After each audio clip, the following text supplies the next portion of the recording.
Hmm? You're not sharing? Okay, wait. It started live streaming. Okay, done. I am live. No, I'm not sharing it. I'm not sharing it. Just wait. I haven't let it share it. Kishore is the only person who knows how to figure this out. Yes. हमारे पास में किसी को आता ही नहीं. Presentation already. YouTuber Kishore Kumar. This is going live, brother. What? Yeah, this is you're live now. Are we audible? Yeah, you're audible.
I guess somebody checked stream is open. Like if it's audible on stream. I mean, this won't be audible on stream, but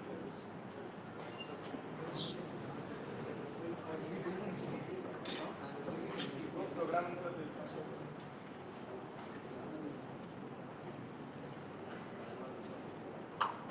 Okay, everyone can hear me, right? Yeah, so first of all, I'm not taking the main case statement, but yeah, I just want to ask how many of you know what DFS is and how to use DFS? Rather, okay, how many people don't know what DFS is? Okay, cool. And how many people don't know secondaries? And how many don't know LC? Okay, rather, how many do you know? Okay, fair enough. Cool. So for this meet, DFS was a hard prerequisite, but I'll sort of give a quick intro of like what you need to know. So, okay, everybody here knows what a graph is, right? Okay, cool. So in general, in computer science, we want to model things as graphs because, like if you want to think of like basic data structures, arrays is a basic data structure, and we can do a lot of things with arrays. But arrays are like it's difficult to model more complicated things for like programs to solve, right? So let's say I give you like ancestry, like maybe ancestral tree or something like that, or let's say course allocation. You have some courses that you have to take before taking another course. You have some dependencies involved like that. So you want to model things as graphs, and in computer science, graphs are basically you have some nodes and you have some edges. So you define a graph as some vertices, and edges basically connect two vertices together. That's all a graph is. In particular, today we're studying trees, and DFS is basically a way to traverse a tree. So if you have an array, you can just iterate it from left to right. Like that's pretty simple. But when you're given a tree, how do you iterate a tree, right? So you're at some vertex. How do you go from one vertex to another vertex? That's what DFS is. It's basically an algorithm that lets you iterate through a tree, right? And yeah, that's basically what DFS is. And Euler is basically a technique that uses the DFS coordinate to create something cool. Now, as for like why you want to, the other sort of prerequisites, LCA and secondary, right? Treat them as black boxes for now. Essentially, let's say you're given, so this is for example a tree, right? And yeah, LCA is basically least common ancestor. So if I start at some, if I give you two vertices, U and V, these two vertices, I want to know what's the lowest the lowest depth, I should say the largest depth vertex at which they can both meet if I just keep going up from these two vertices, right? So this is an ancestor, that's an ancestor, and they'll both meet over there. So this vertex is the least common ancestor for those two vertices, right? So that's what the least common ancestor is. The first vertex, there is an ancestor of both the two vertices anyway. So just know for this meet that there exists an algorithm that can find the LCA of any two given vertices in log of n time. And secondaries, like you don't really need to know anything specific. Just know that for any associative function, for any associative or even commutative functions, you can you guys know prefix sum, right? Like given an array, I can find given some random array, I can with overfed recomputation, I can answer queries of the form LR. What's the sum of that sub? You can answer that in O of 1. But for queries like min and max, right? I give you an array and I ask you to find the min of some range of some subarray in that array. You can't find it very quickly. Just know that segmentaries are a data structure that allows you to answer those type of queries and even have updates. So you can do like point updates and range queries with a normal segmentary, and that's all a segmentary is. Cool. We just use that as a black box for this meeting. And yeah, that's basically all the prerequisites. Does anyone want to ask me anything regarding that? Cool. So prerequisites are out of the way. To Euler to right? It's basically a technique that you want to. Okay. In general, like I mentioned with arrays, we know a lot of techniques to solve problems in arrays. There's, you can do divide and conquer, you can do square root decomposition, you can build secondaries on them. There's a lot of different techniques that we know of to solve like difficult problems in arrays. But given a tree, so what are like subparts of like an array, right? You can define a subarray, you can define a subsequence, but on a tree, what do you work with, right? So you can say that an analogous thing is maybe a subtree or a path in a tree, right? So in this tree, for example, the subtree at this vertex is those vertices, right? All the vertices that are a child of that vertex is the subtree of that vertex, and a path is another logical thing you can think about in a tree. So given this vertex and this vertex, this is going to be the path that describes. So we essentially want some, like we know things that solve problems in arrays. So we want to try to solve difficult problems on subtrees and paths in a tree. And that's what Euler 2 and HLD will help you solve. So yeah, in general, ETT is basically something that lets you decompose a tree into something similar to an array, where you already know how to solve problems. And that's what K will be covering.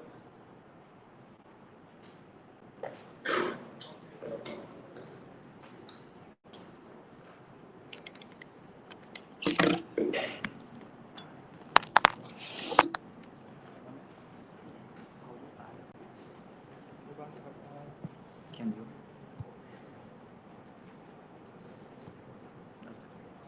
Okay.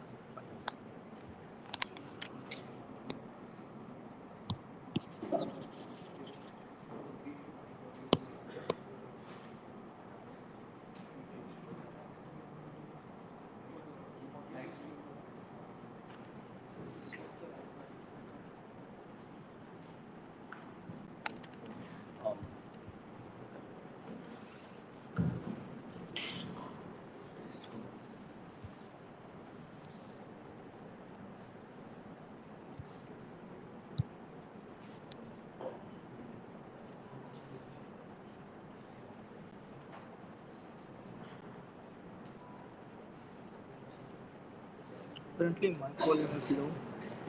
Yeah.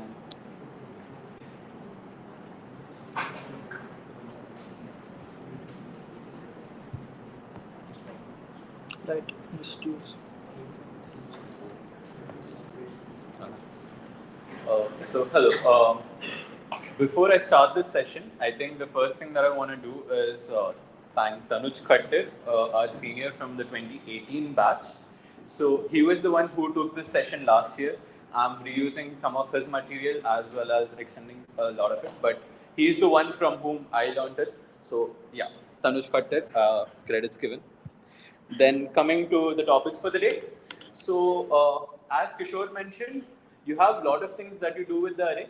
So say you have L2R queries, which in which you say you update the array by adding something, or you want to find the sum of that, XOR of that, blah blah blah blah blah. So if you have like encountered those problems, is it blurred? Yeah, you just keep talking. Yeah, so if you have encountered those problems, now think about those same problems on a tree. So in a tree, so say let the tree be rooted at say 1, and now I give you queries of the form like add something to a particular subtree, add something to a particular path, or query something along a path, query something along a subtree. So all these combinations we'll be studying today.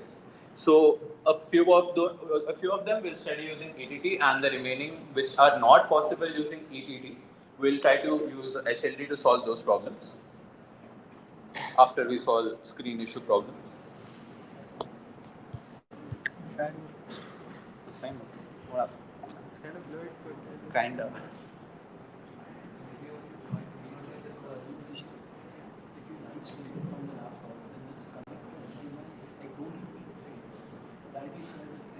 there's latency.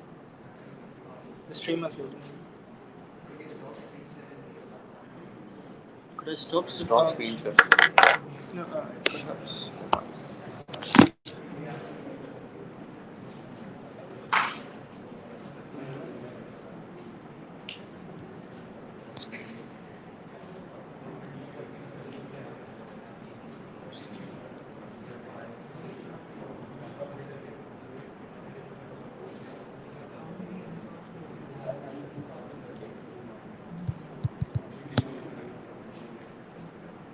Should I give hotspot? It's pretty fine. 16 Mbps is not bad.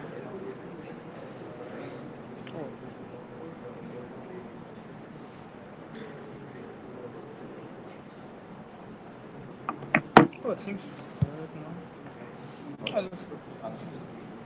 Only issue is like click stop streaming, but like Yeah. Yeah.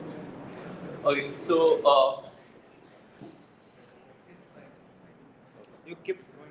anyways, so yeah, a fair warning. So this will be a heavy session. We'll be covering a lot of topics. So if I go a bit fast, or if you think like I rush through something, just stop me, and you can also talk to the moderators. I'm guessing they'll be here to help you.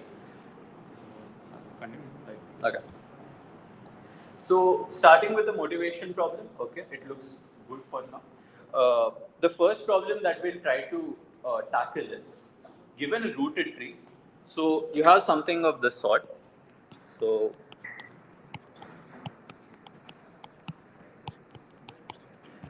say it is rooted at 1, and now I'll be giving you queries of the type, add a particular value x to a particular subtree, or find the sum of values in a particular subtree. Okay, so should I just continue that? I need. Yeah, live stream is fine. It has latency. Oh yeah, I can do that, but just give me a second. Which one? Just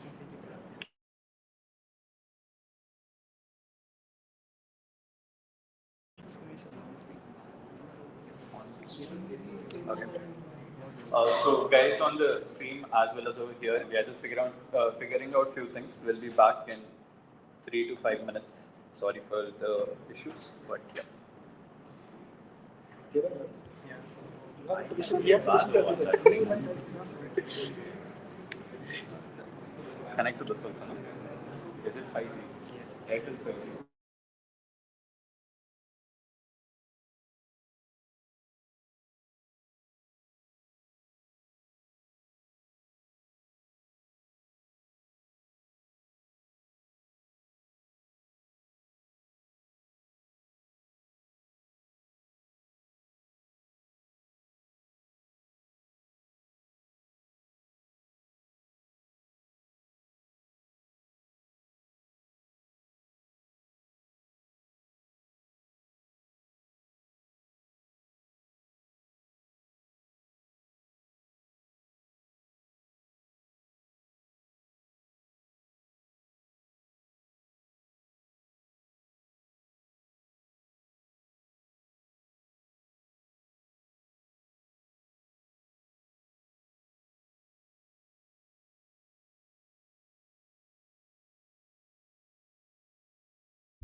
It's okay. Okay. So this is the problem that we'll first try to solve. So you're given a rooted tree, and we'll have queries of the form, say, add x to this particular subtree.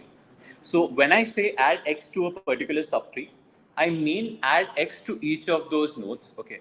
So say if the old value was say 5 and x is say 2, this node should become 7. And if this one was 2 before, it should now become, what did I add? 2. So it should now become 4. Is that clear? Now, when I tell that I want to find the sum of values in a subtree, so I'm assuming now that you guys know what a subtree is, the sum of all the nodes in a subtree is equal to like whatever are the values in this particular subtree. I want you to give that as the answer. Now, doing this on a tree is usually difficult if you do not know these algorithms, but you guys know how to do this on an array, right? So you guys can find out what is the sum of elements from L to R, or if you have to add something to L to R, you can do that. So how about we convert this same structure into an array such that all these properties can be formed as a contiguous range. So what I mean by that is, if I'm trying to find out something for a subarray, can I do something through which the subtree will become equivalent to a subarray in some array? So that is the problem that we are first focusing on. Is that clear? Fine. So here comes the first ETT way. So in this particular method, Okay, this is your DFS function that I think most of you would be well versed with. Yeah. So in this particular DFS call, the first, okay, I'll bring a new notion into this. So for this particular algorithm, we'll have an extra variable, t. So what t tells me is it stands for the timer of the DFS. Okay. So this timer will be increased in some way, and this will help me convert or flatten the tree into an array. Is that fine? So over here, uh, what we are doing over here, okay, I'll just introduce the notation as well.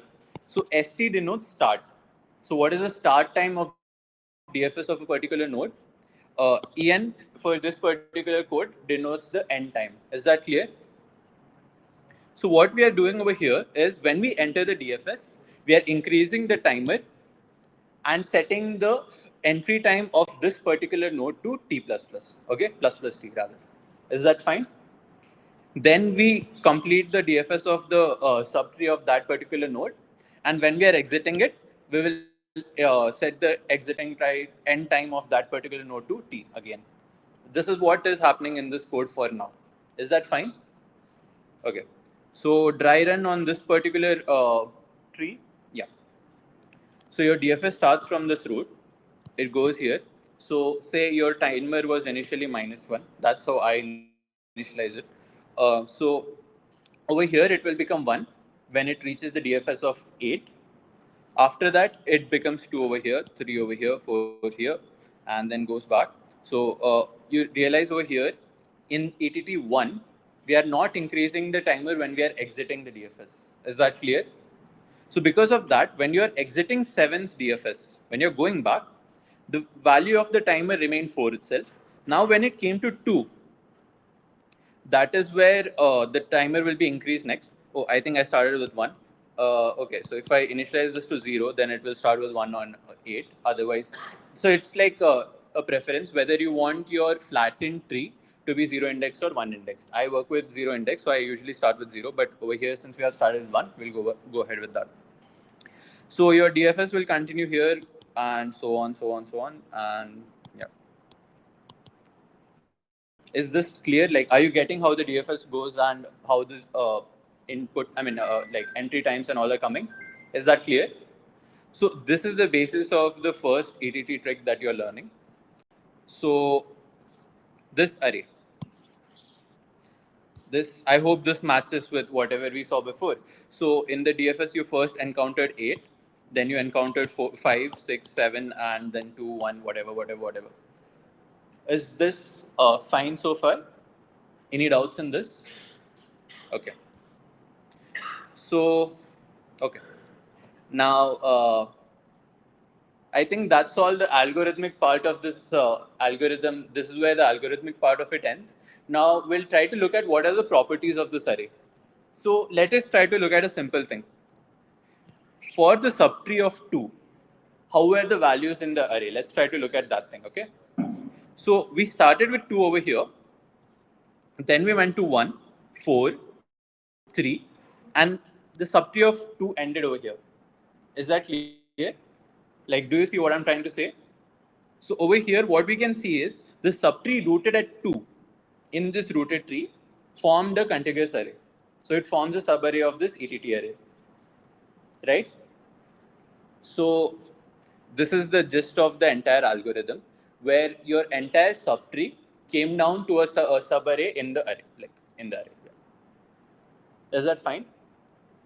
So just with this much information, can any of you try to guess what we'll be doing to answer the question that came on the first slide? That is subtree queries and subtree updates. Anyone?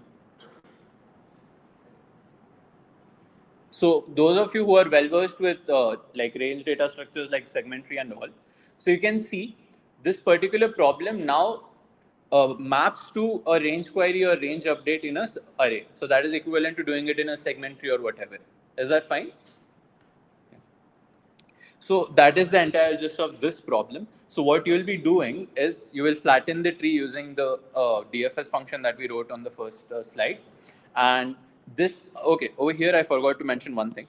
So this is like a map back.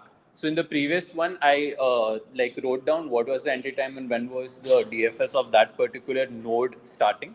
What you can also do is map it like at this time, which node did you visit? Is that fine? So you can use these things to like say do all sorts of queries and all. So yeah, okay, let's read the slides.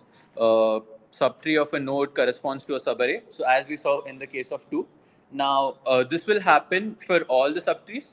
That is how DFS works. So I think like you get the gist of it. If anyone has any doubts or if anyone is not following, just stop me now. Uh,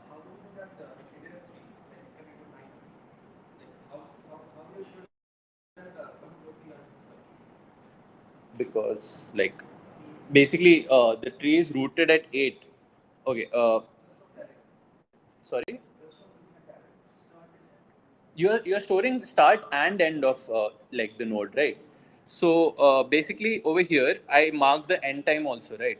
So okay, I'll dry run that. Okay, that's a nice example. Okay, wait, give me a minute.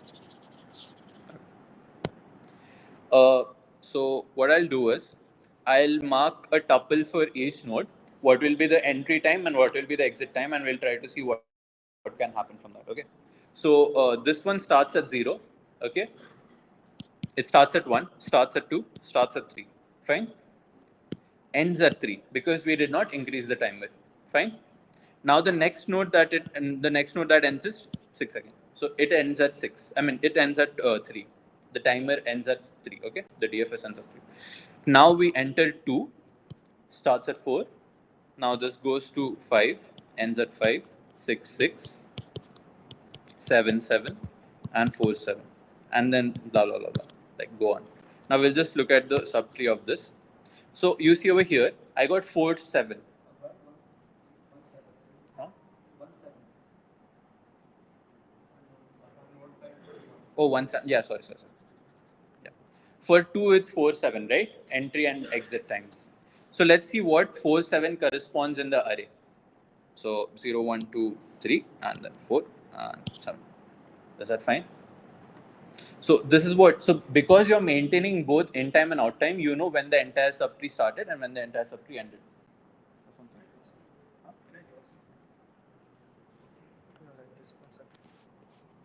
Like, like if you just do this, and you had an array, right? So,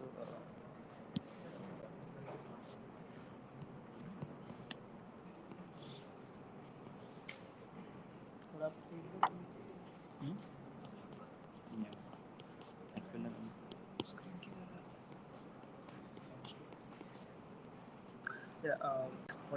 yeah, all I wanted to say is that if you looked at what happens in the ETT mapping, right? So this is essentially the tuple you mark here is 1 to 7. If you look at 2, 3, 4, you will end up marking this region as the subtree of 2, right? So this is node 1. This is node 2's range. Like what you end up marking is 2, 3, 4. 3 will just be this. 4 will just be that. 5, 6, 7 will again, like it's the same thing. This will be 5, this will be 6, and this will be 7. So essentially, it's like when I say subtree of 1, this node, like sort of like 1, the start value maps to 1 directly, and end maps the entire subtree. 2 sort of lives over here, 3 sort of lives here, 4 lives there, 5 lives there, and that's the sort of mapping you have. Like if that makes it clear. yeah. So whatever Kishore said. Yeah. So yeah, any doubts in this part now? Okay. So we have solved the first combination, that is subtree updates and subtree queries. Is that fine so far? Okay. Also, like the guys who do not know segmentary and those data structures, so just assume that to be a black box. So what it allows you is to say you give it an LR and you give it some value X. So using a lazy segmentary, you can add the value X to all of range LR. Similarly, if you can query LR, so you can query from L to R, what is the sum, and etc. etc. Okay, so it's just some big template that you take, use it as a black box, and and the remaining you don't need to know. So basically this part you can do. Okay, fine. Okay. Other properties. Any subtree update, subtree query for a node can be reduced to a range update range query. I think that has been clear enough by now. Okay. So yeah, problems that can be solved using this. So you can range add range like sum, range, max, whatever. Is that like clear? Like any function that you solve on an array using a segment tree can be solved for this particular problem. Fine. Yeah, some good problems. What Baba told. Baba is Tanuj Khattar again. Yes. Okay. Coming to the second type of problem or the second set of problems that we'll be looking at, that is path queries with point updates. So what I mean by this is, say over here, okay. So this is the tree that we'll be using throughout ETT because Tanuj Khattar used it. And the queries that we'll be dealing with will be of the type, so say there is this path. We want some property of this particular path, and the updates that we'll be seeing will be node updates or point updates. So say on this particular node add x or whatever. Fine. So point updates and path queries. This is a new subproblem that we are dealing with. Okay. So yeah, tell the sum of elements on the path u to b and set a of x to b. Some CSS problem. CSS, sorry. Okay. So now if we try to see, this was the Euler tour array from the last method, right? In this particular array, I showed you how you can see a subtree, right? How you can find a subtree. That will be a contiguous range. Can you see anything for a path in this? Okay, forget about path u to v. Let's say a path from root to something. Okay. Okay, for this one you can probably. Bad example. Let's take a path like this. Right. So the issue with ETT1 for path queries is that you do not have a specific structure that you see in the array. So there is no like subarray which corresponds to this. So yeah, as Baba also says, there is no real structure for path queries in this one. So we come with the second ETT2. Fine. Now the key difference in that method and this method in terms of code is this plus plus. That's it. That's a simple extra thing that you're doing. Is that fine? Yeah. So the array now doubles its size technically because you are in fact like adding or you're increasing the timer when you are exiting the DFS as well, right? So that's why you have each element occurring twice now in the array. Is that clear? So say you came to 8567. So 8567 and then 7 again because you were exiting from 7. That's why you increase the timer and you are there now. Okay. Let's try to see what are the properties of this particular Euler trick, like this array. So yeah, all nodes in the subtree of in the subtree of node X are occurring twice now, once while entering and once while exiting. The cool thing about this is, say you have some invertible function. So, okay, what are invertible functions again? Anyone? Like, what is the difference between an invertible and non-invertible function? Any example, if anyone can give? Possibly UG2 or UG1. Okay, so basically, let's just get this clear. So, okay. For the guys who know only prefix sum, you might have been warned that you can use prefix sum for like finding the sum of a range, but not min or max using that technique, right? So the reason for that is you can't cancel the contribution of the part that you don't want by just looking at the prefix sum array. So what we are doing over here is something similar. So in that case, the max min functions are not invertible because you can't cancel the contribution of something before. But whereas in case of sum, you could just subtract it. So that's why the invertible and non-invertible thing. So, okay, let's try to see. Okay, let's start with the simple case that I told, find the path from here till here. Fine. In this particular array, if I have to find the sum of the values, what I can do is start from the entry time of the root. Huh? What? Okay. He wants you to answer. Answer. Anyone? I mean, I just point at the audience. Like, yeah, any structure that you see. Now that you know that everything is occurring twice, what can you do? Like, think about this. Is there? Let him talk.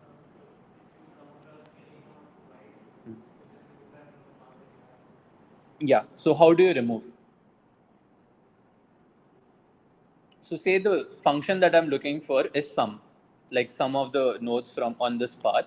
So what do you do when you visit it for the first time, and what do you do when you visit it for the second time? For those who did not hear, the thing that he told was when you encounter some node the second time, remove it from whatever consideration that you are having. Okay.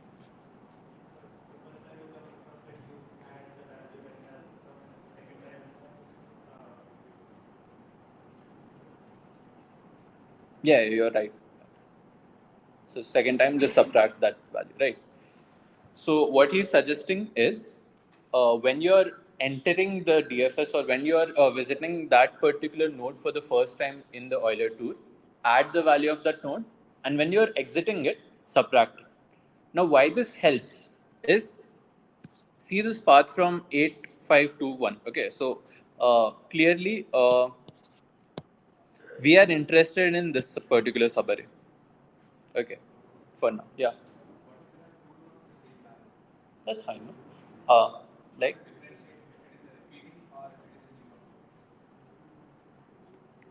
As in, like, okay, so when I mean like we are marking the nodes, I mean by their ID, not the value. So in this particular one, I'm marking them by the ID of the node. So 8 is the root, 8 is not the value. But while just giving the example, I'm assuming the ID is equal to the value. Just for value, in the end, multiply by 10,000. So, yeah. So if I had to find the path from 8 to 1, now I know that this is the relevant section for me. Huh? Yeah, it's fine. I'll do. Okay, so like he suggested, when you visit it for the first time, you add the value. When you visit for the second time, you subtract the value, right? So, uh, yeah, let's just assume that. Can I make it smaller? Oh, okay. Okay. So let's just assume that the values are in fact multiplied by 8. So I mean 10. So what he suggested was when you visit it for the second time, subtract the value instead. Okay. So minus 70, 60, 20. Oh, yeah, minus 60. My bad. And yeah, over here you will add 10 and then subtract. Okay, fine. So now if you query this particular range, what do you think what happened? Anyone or you? Yeah. So whatever the path that we wanted got added exactly once, and everything that was outside got added twice, and in fact, like once added and once subtracted, so the net contribution was removed. Is that fine? So in this way, if I query from this particular index till here, now the thing about this particular thing is if I add the value of exit time of 1 as well, I will not include 1 itself, right? The contribution of 1. So what you should query is from start time of the ancestor that you are looking at till start time of you or whatever is the node that you're looking at. Okay, both inclusive. Fine. Okay. So, okay, one more question. Now, do you see over here why we can't use this particular thing for min-max queries? So you can't have something to negate the contribution of this particular node over here. So you can't like subtract something for like the min query to not account for that node. That's why we only talk about invertible function in this particular trick. Okay. So going to the properties. Yeah. So for any path from P to X, you can use a starting time of P till starting point of X. Is that fine? Any doubts still here? Any questions? Anything? Okay. So yeah, this particular range has single occurrence of all the ancestors of X which lie on the path, and double the ancestor, the number, double the occurrences for all those which do not lie on the path. Is that fine? Yeah. So okay.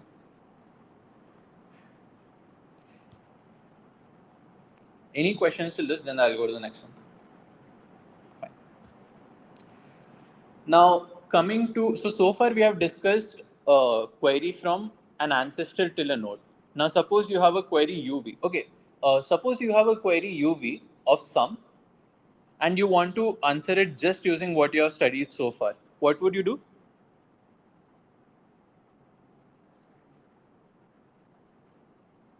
Any fast. So you will find the LCA. LCA is an ancestor for both of them. So you will calculate the value of the function from LCA till U, LCA to V, and then subtract the contribution of LCA because it got added twice, right? So you can technically solve like U to V so far, just using whatever you know. Now, there's another property of this Euler tool that we make, that is for a path from U to V, uh, like entry time of U, okay, ending time of U till start time of V, all have single occurrences. Does that make sense?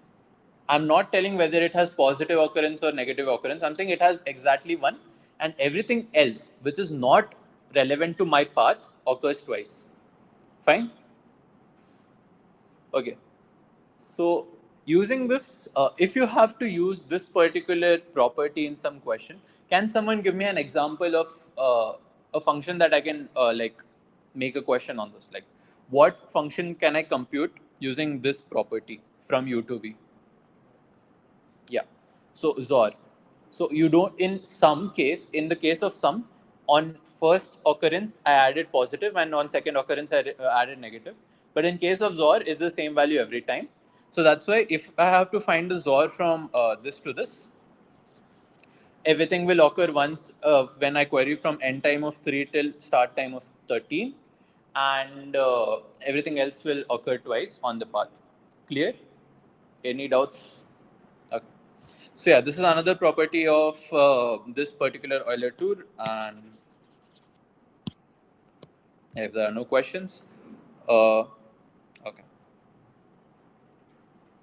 So also yeah, so the original question that we were dealing with was like point updates. So as you can see now, since we are maintaining like the value of that particular node in the two occurrences, you whenever you have an update, so say if you have to add X to some particular node, in the first occurrence of that node, you can add that value X, and in the second occurrence, you can subtract it.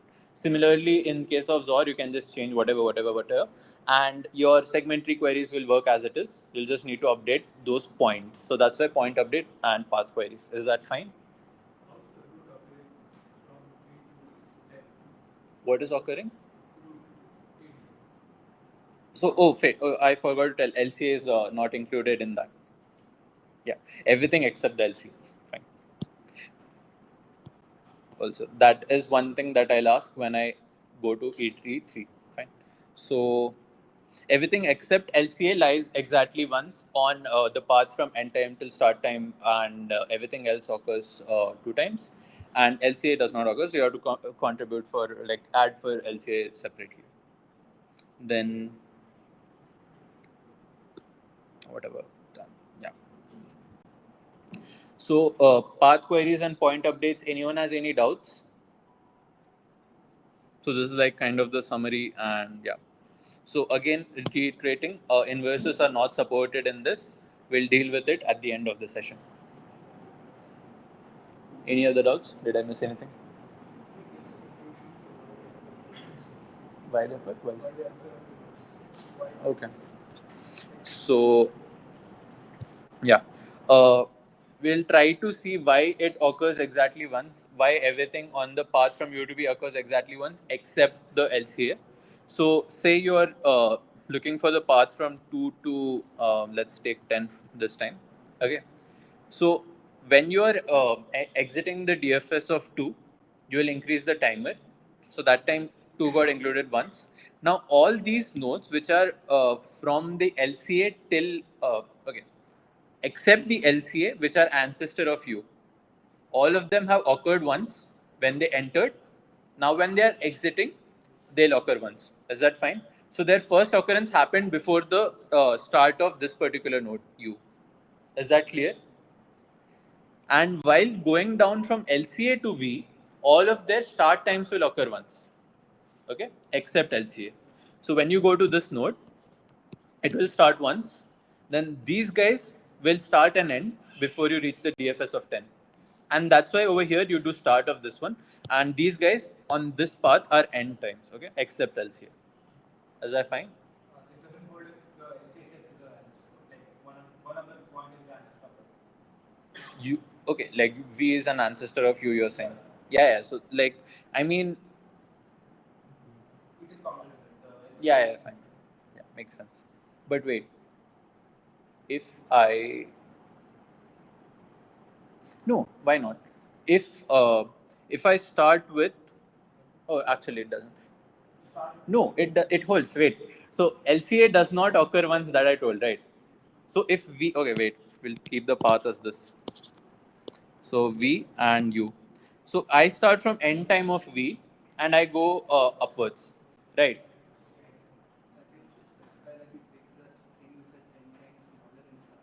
Oh yeah. So basically, whichever ends first, that will be picked. That I think is fine, right? Okay. Anything else?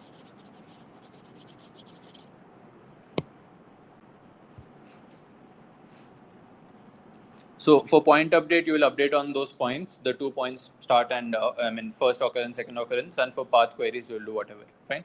The best way to do is from LCA to U, LCA to V, and subtract LCA once. Okay. So coming to the third type of problem that we'll be dealing with. Now what we want is subtree with paths. Fine. So the updates will be on the subtree, and the function or queries will be on paths. Okay.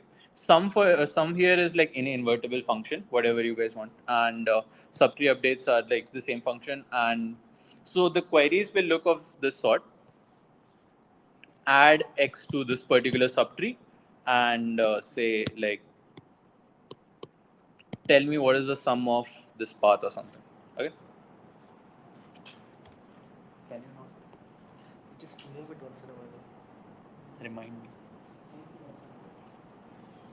Okay.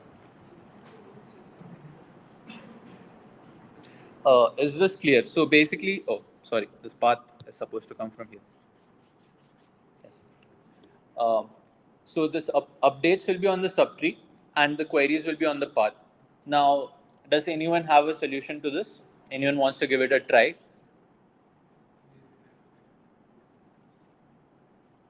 What would you do? From start Hmm? of the subtree to the end subtree update that. Okay. Okay. And then your query is the same as the last time. Query same as the last time. Okay. Now, what you have to do is you have to add x to each node. Okay.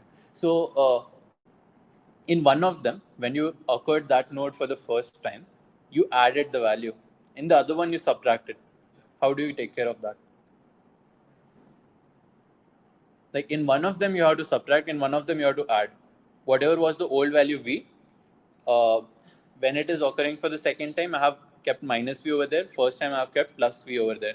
Now, when you are updating that node, you have to do plus x on the first occurrence and minus x on the second. With lazy segmentary, you can, like, for the entire like range, you will add it, right? So how do you take care of this subtraction? Does everyone understand this issue with this approach? So what he said was, the subtree will still be a contiguous range in this particular ETT as well. So what you can do is add that value on that range and then continue querying as we did before, right? But the issue is, on the first occurrences you have to add, on the second occurrences you have to subtract. So what do you do in this case? What if I have to add and take XOR?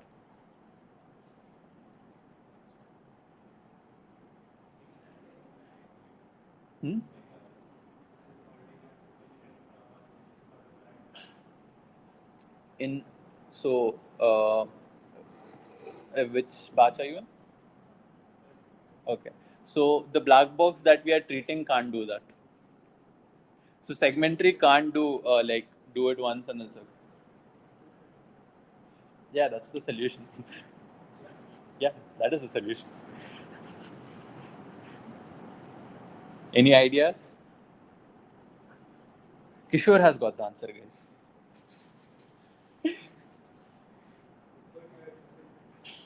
This is the solution. You have something to say? Anyone? So think about this. What is the issue?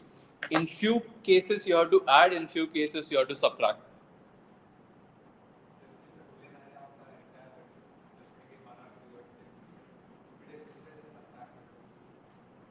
Yeah, but that's like you're taking O of n time to update the entire thing, right? So O of n, I mean, what we are trying to do over here is we are trying to find a log n solution for everything. Yeah. So, okay. Yeah, but okay, Faith. So before this, when I was telling that we update the entire subtree, what I mean is using segmentary, for a particular range, you add that value. Okay. Now, what you are saying is like, so basically, like when we are updating the array, segmentary can update the entire range in log n. Segmentary is some black box for this. Okay, but it cannot selectively update. So range LR, the same thing will happen to all of them for now. Like, yeah, yeah. So segmentary is a data structure which allows you to update like that entire thing. Okay, so that's why visiting Boolean and all that does not work. So any ideas?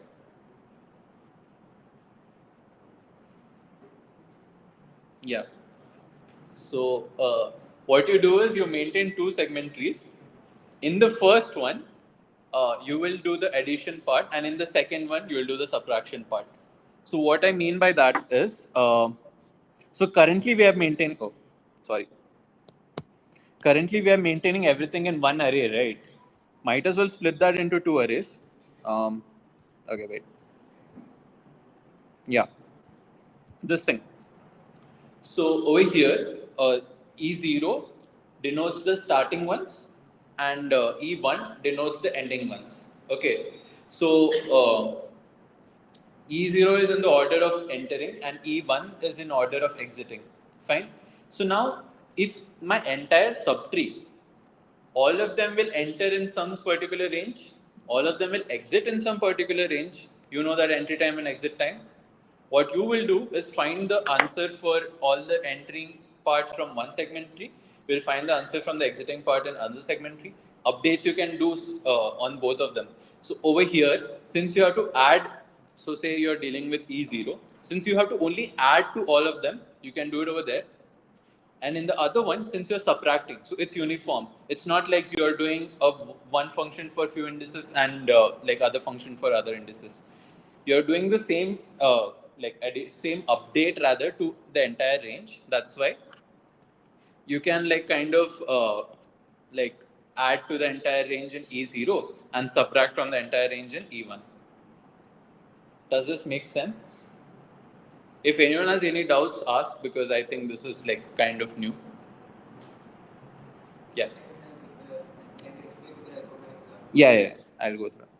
I skipped few slides because I directly went into explaining. But yeah, okay. So we'll deal with the problems that like the entire discussion. We'll just go over it again. So the it allowed us to answer point updates and range queries like how we discussed before, and we divided the paths from LCA to U and LCA to B and so on, and we combined the answer using whatever like the function to join. Now the issue with this is we have to add on few, subtract on few. So far, I hope everyone is following, and yeah. So this is the solution. Maintain two different arrays, one for entry occurrences and other for exit occurrences, as we discussed. Okay. So yeah, now we will start with an example. So you start your DFS from 8, you add it in the entry occurrence array. Then you go to 5, add it here, 6, add it here, sorry, here, and 7, you add it here. Fine. Now 7 is the first node which you are exiting from, so you add it over here. Fine. Now you went to 6. 6 also doesn't have any unexplored children. So you exit from 6, add it here, then blah, blah, blah, blah, blah, blah. Same thing will happen. I hope you can see it. So anyways, so after all this, you will enter 2, enter 1, exit 1, enter 4, exit 4, enter 3, exit 3. Fine. So, and then exit 2 as well. So coming back to my favorite subtree, 2, 1, 4, 3. So you can see over here, all of them entered in a particular subarray and all of them exited in a same subarray, right? So now the subtree has a contiguous structure, right? All their entrances have all their entry times are a subarray, all their exit times are in a subarray, and if I have to add plus x over here, I add plus x to this range and minus x to this range. Clear? So do you understand how in ETT2 you can perform subtree updates? Fine. The next part of the problem, how do you perform the path queries? So now that you have a structure very similar to the previous problem, just that it's split across two subarrays, I want someone to answer this. Also, okay, if anyone wants the code, yeah, like this is the code. So over here also you are adding and you are doing it in first one and then second one, first one, second, so on. Fine.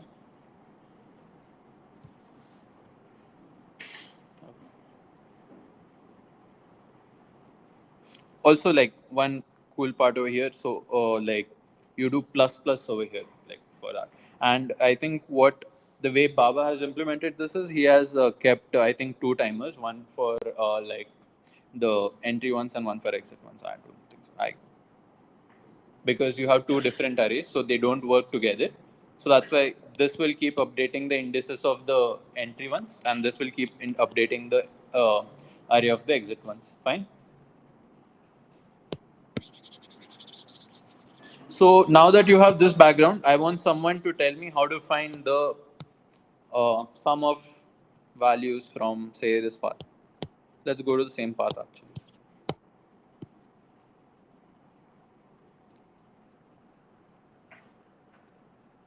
Someone?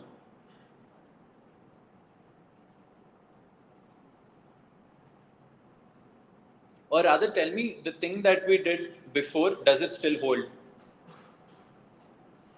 Yeah.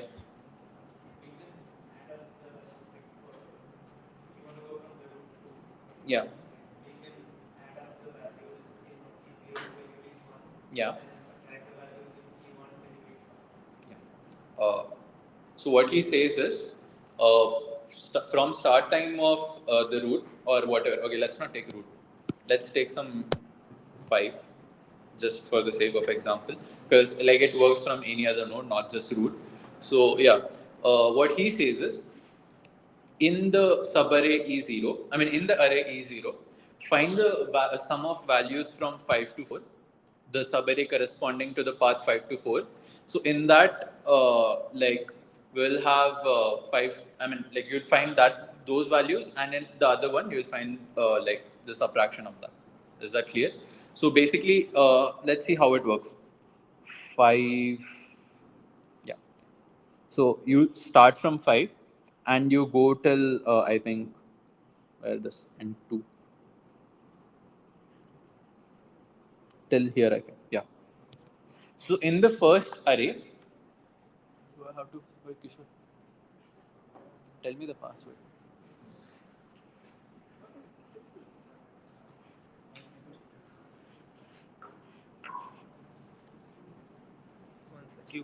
Yeah. Okay, but not there.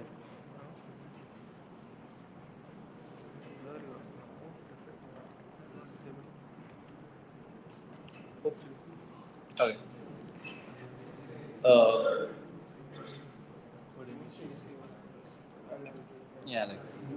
Okay. So in the first array, is everyone clear with why that array corresponds to this range? Why 5 to 6 corresponds to this range? Because 5 entered over here for the first time. The only thing visited before 5 is 8. So we can start from 5 and we go till the end of what is the node we are finding?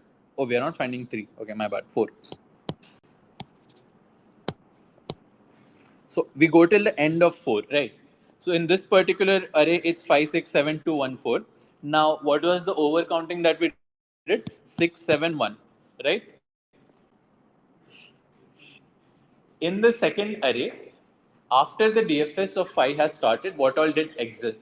What all exited is what we are trying to find for the second array. So 7 exited, 6 exited, and 1 exited.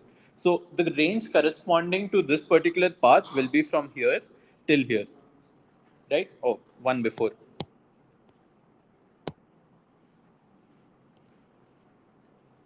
Right? Because before 4 exited, you have something, right? So this is the values that you will subtract, and these are the values that you will add. So now in this case, 6, 7, and 1 all occurred twice, and in this one they occurred as their negatives, and in this one they occurred as their positives. Fine. So you use two segment trees, and in one of them you stored their first occurrences. On the second one, you stored their second occurrences. On first one, you will do updates of one type. On the second one, you will do updates of the other type. You will query both, merge the function, and get the value for the whatever query for you to be. Is that fine?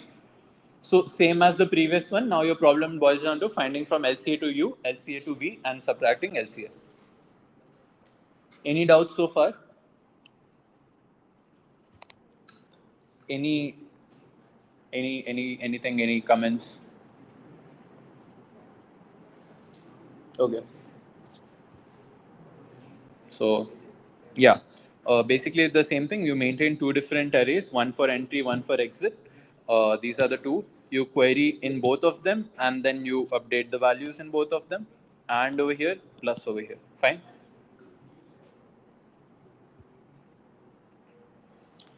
Okay, so this is the end of ETT2, and like this is where I think. Are there any like issues or any problems so far? Any doubts so far? Turn off the AC for me also. So like we'll be going to the next part from here. So if you have doubts, please stop me here and like clarify the things so that we can go to the next part.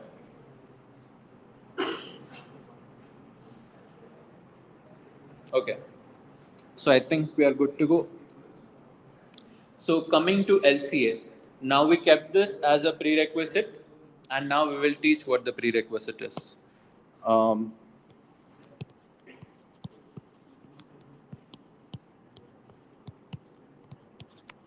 So I think I'll just reiterate for UG1. So what Kishore told is the same thing. If you have U to V, you want to find out, and we are dealing with rooted trees for now.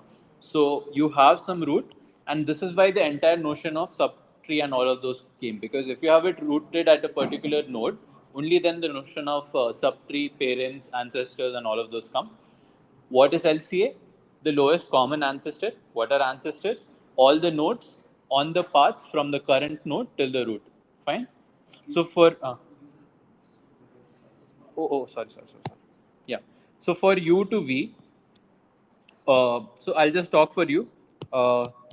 U's ancestors are these guys, and V's ancestors are these guys. Who is the lowest from them? This particular guy. Fine. This is what we are trying to find. So we assume that this notion of LCA is clear. So the method that you typically use for finding LCA is binary lifting. So for those who do not know binary lifting, it's some kind of DP thing. I don't know what it is. Something it is, which finds out the LCA in log n. So you take jumps of powers of 2 and you find out what is the lowest common ancestor from both of them, which is the first one you meet on the path. Okay? Binary lifting. Yes, so yeah. Whenever you search LC, you'll most probably get the log n versions. Now, why would you want of one way of finding LCA? Because when problems are of like different like what do you say algorithms. So say you're doing something with oscillatories, you're doing something with centroid, blah blah blah. If you need to find out LCA in that, and if you waste a login per query, and then you have extra logins from other places, log cube n won't pass usually. Like if your n is big and all. So that's why you don't want an extra login when you want to give it for other things. So that's why we use O of 1. Now, okay, can you find LCA using the two things that I've taught so far? Anyone? Anything that you see, any pattern that you see, any structure that you see? I'll show you the best ETT array that we have so far. So this guy too had, not this guy, I think probably this guy. This one probably had like double occurrences and all, so you may think, okay, might be a good candidate. But in this, say for mm 1 and 3, is there any structure that you see which helps you find 2 as the LCA? No, right? So it just keeps going down, down, down, and then goes up, blah, blah, blah, blah, blah. So for this particular thing, you have ETT3. So yeah, even Baba agrees that we can't find with way 1, way 2. And so here comes way 3. In this, what you're doing is, you have an extra thing over here. Okay, so what really happens? Okay, I'll like to show this nicely. So initially, we'll do the same thing, but the extra thing that we are doing is whenever we are coming back from a child. So let's see how our DFS works. Goes here, goes here, goes here, comes back, goes here, and then blah blah blah blah, and then comes back, right? So you have two types of edges, one going downwards and one going upwards. You want to keep track of both these. Okay. So whenever you are done visiting a child, then also you update the timer and then also you put something in the array. Is that clear? Fine. So why does this help? Also, okay. Uh, so a quick way to go back to everything. Someone tell me what would be the size of ETT array for a tree of size n in case of ETT1, which was just subtree queries and subtree updates. Just n, right? So everything occurred once. In ETT2, we added their exit times also. So everything got multiplied by like 2, so 2n. In this one, what are your guesses? And tell explanation.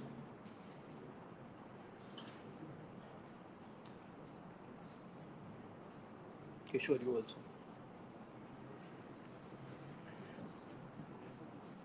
So what would be the size of ETT array in this particular version? Sum of all degrees, right? What would that be? A tree has n nodes, so n minus 1 edges, 2 into n minus. Okay? And once you're entering, so basically there's nothing coming to 8, no. Like you start 8 from there, so that's why you have that extra 1. So 2 into n minus 1 plus 1. Is that fine? So, okay.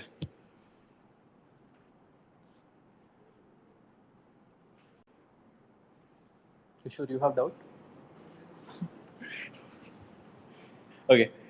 So, yeah, I mean, okay. I don't want to go through this 29 length, but fine. 8, 5, 6, 7. Okay. 8, 5, 6, 7 happened. Now you went back to 6, right? So that time you again added 6. Okay. Then you go back to 5. So you add 5 again. Then 2, first occurrence. Then 1, the only occurrence.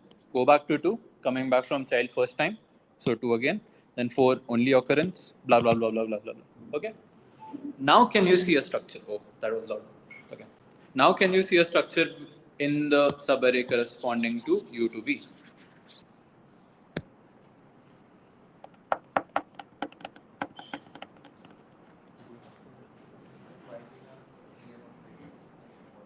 Huh?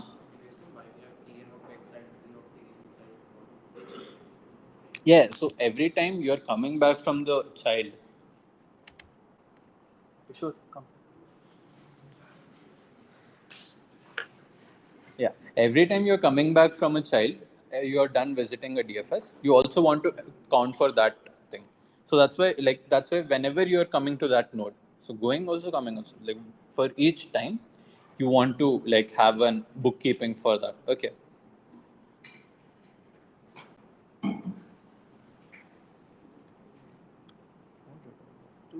Okay. Yeah. So okay. Now, can someone tell me, like, do you have any intuition for what to do from U to V when there is a query from U to V? Like, how do you? Okay, is there a structure in ETT3's array that you see which helps you find the LCA? The path that contains the some occurrence of U and V, everything that's on the path from U to V will occur, and anything that's above their LCA will not occur. Yeah. So you could just find the guy in that range with the lowest depth. Yep. So that is what we'll be doing. Okay. So over here, say I'm trying to find 7 and 3. Wait, what happened to this pen? Oh, okay. Yeah, 7 and 3 is my U and V, and I want to find the LCA of these two nodes. Okay. Let's try to see how the Euler tool looks for this. So as he said, everything that is above the LCA does not occur even once, and everything through which the DFS went occurred once, not once, at least once, right? So it exited from 7, went to 6, an ancestor of, okay, let's put it differently. It visits all the ancestors of U and V, including the LCA, and nothing above it. Is that fine? So now you have all the ancestors of U and V being visited in that subarray and nothing above it. So in that way, the lowest in depth node in this particular subarray is the LCA. Does that make sense? So you visited all the ancestors and also its children, but you only are concerned with the like highest guy. I mean the lowest guy rather, highest in this particular array. So in that, for that reason, 5. Okay. By the way, for UG1, depth is like the distance from the root. I hope that's fine, right? Yeah. Okay. So depth is like 0, 1, 2, 3. So in this particular array, 7 has depth 3, 6 has depth 2, and 5 has depth 1. In this entire array, 5 is the lowest depth, right? Is that fine? Now that you know this, can you tell me a data structure which helps you find the LCA in O of 1? Sparse table. Because segment tree will take your login. But okay, so for you guys, sparse table is another data structure which allows you to find range minimum in like O of 1 with O of n log n pre-computation. Okay. So it's just there. So yeah, through this you're getting, okay, how you will, in this sparse table, what you will store a pair of depth comma node. And in LR, you will query what is the minimum. So it will give you what has the minimum first value, that is the depth. And using that, you will get the node as well. Fine. I think C++ session you might have seen pairs and all. So this is what it is. Okay. So yeah, as we discussed before, subtree of x still corresponds to this, but multiple occurrences of different nodes, and in that way, okay. By the way, ETT3 is not good for any like subtree queries or path queries because like you are having a different occurrences for each one based on their degree. So there's no proper structure for those queries, but for finding the LCA, this is a very good method, and this is a standard thing that you get in all the templates in Capital and all. Okay. Any doubts for ETT3?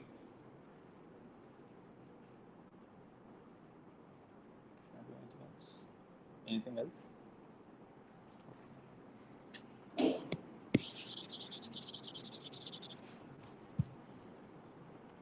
Yeah.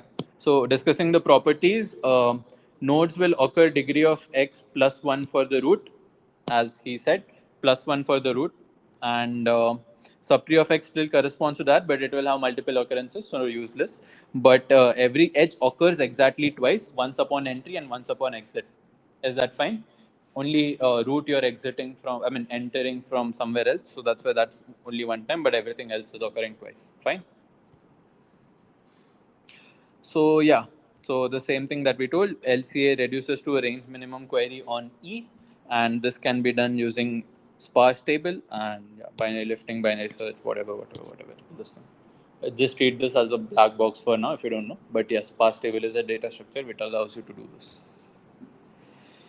So with this, we kind of come to end of Euler 2 trick.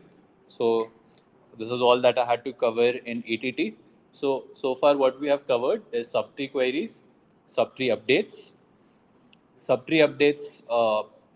path query with invertible functions, point update path queries with invertible functions, and finding LCA in this O of 1. Okay? Any doubts so far? Any issues? Anything? Welcome. ETT.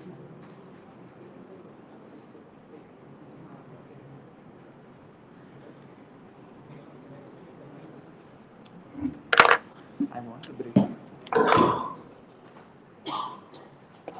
Okay, so Keyur explained like how you can find like how ETT can decompose like subtrace paths and stuff to like subarray, right? Like so you can like we did that so that we can like apply segment trace on it or like any other sort of technique we know that corresponds to subarray stuff.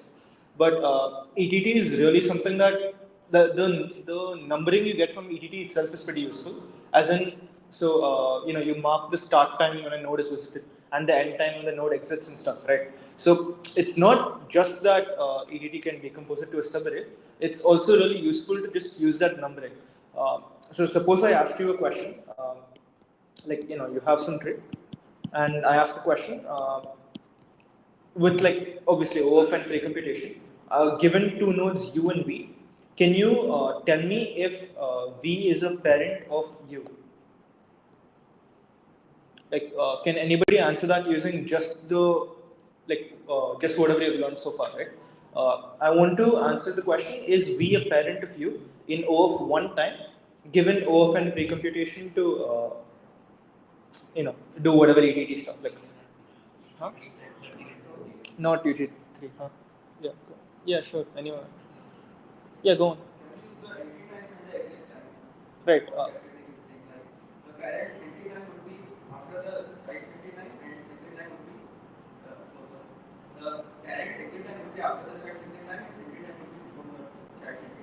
Right. So yeah, exactly that. So essentially, like if you think about it, let's say U is this guy, and let's say this is U.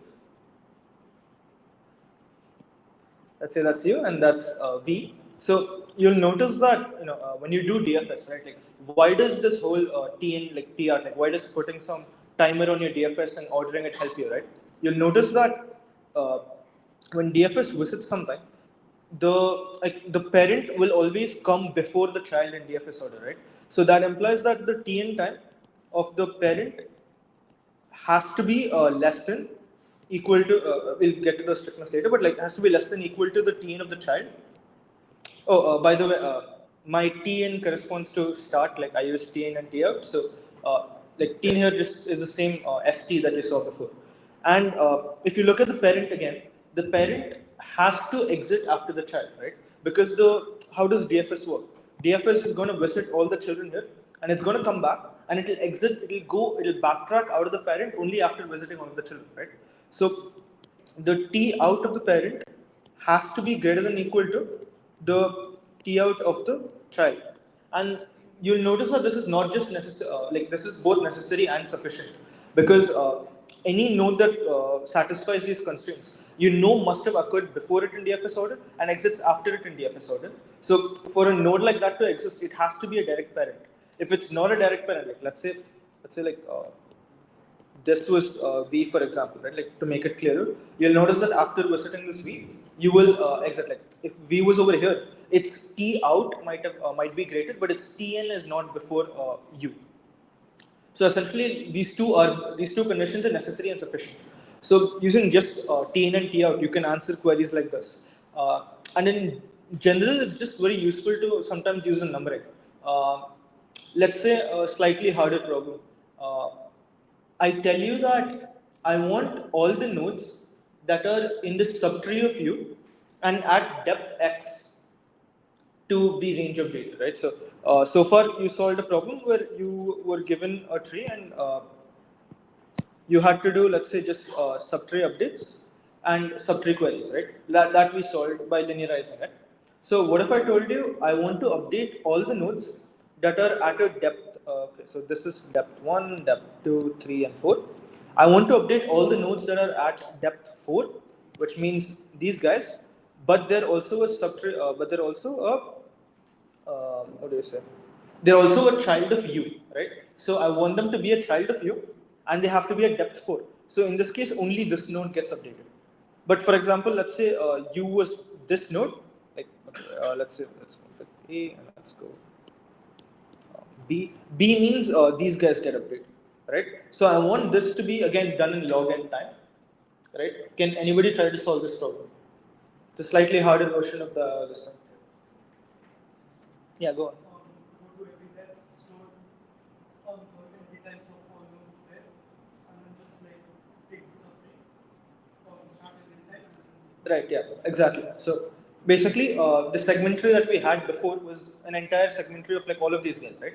Instead, what you can have here is not, yeah, you can basically have a segmentary and you can just store a segmentary with the nodes in this place and this place. And all you have to do is, right, just find the first node that occurs after the Tn of this guy. B was this guy, right? Yeah, so B is one. So find the first node that occurs with the same Tn conditions, right? The same Tn for the child. Find the yeah Tn after and the yeah the T out the wait. Yeah, they're stored in Tn order. So just find lower bound query for the Tn and also upper bound -1 for the T out, right? So you can essentially binary search the range that you want to find, and after that you can just range update it. So yeah, it's useful to just keep in mind that the ordering is what like does all of ETT. So that ordering helps you solve like a bunch of other problems also. Yeah. So that was a nice problem, and because he told that problem, I'll tell one more problem. How to add a page? Oh, square paper. Okay. So the guys who do not know many data structures, I think I do not expect you guys to answer this one, but for you guys, hi, moderators. So here's a problem.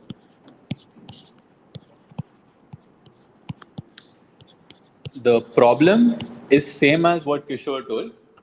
We are dealing with a subtree of a node up till a depth, though, not at depth. So what I mean by that is, say this is the node which we are dealing with, x, and what I want you to tell me is what is the sum of all the nodes, or what is the sum of all the values of all the nodes which are till depth at most d from x. Clear? So say like if my x was 1, I wanted to tell like this subtree like this subtree ka value. If my if my depth was say 2, and I'll extend this tree a bit. So yeah, so I want you to answer this and so on. So this is what I'm looking for. So the new query is, what is the value of the function in the subtree of in the subtree of node x up till a depth. And updates also, okay, leave updates for now. Just keep this thing. Using ETT.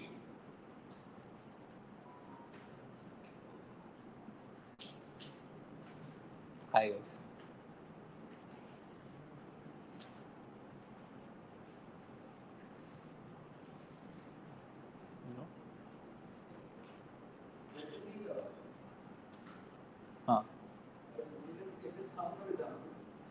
calculate the sum of the entire subtree minus you have to calculate the sum of the remaining parts.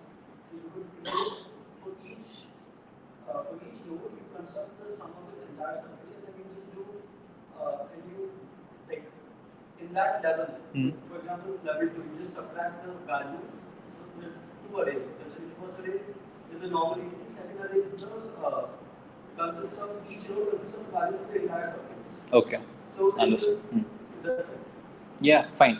So what he is saying is, like, maintain what he told, and then in the subtree of basically at each depth maintain another segment tree which stores the sum of all the subtrees of that particular thing, and all those nodes which are in the subtree of X at the depth after what we are looking for, you subtract those values, like from the sum of the subtrees of all those, right?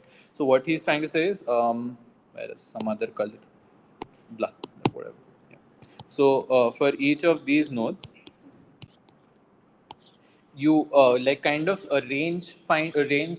query this entire thing and get off the values. Is that fine? Okay. So basically, in this, for each level-wise ETT that you stored, uh, in that, instead of the value of that node, store the sum of that subtree. Store the sum of the nodes in that particular subtree, and then do the range query. So that's a very good method.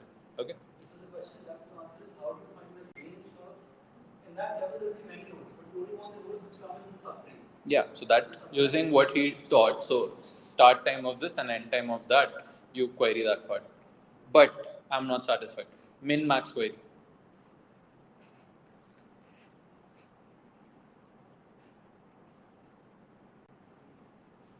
Yes.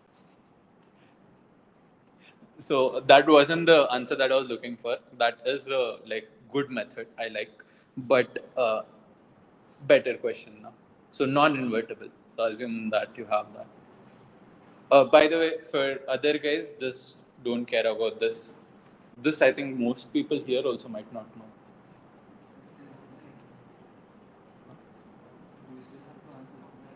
Yeah, online.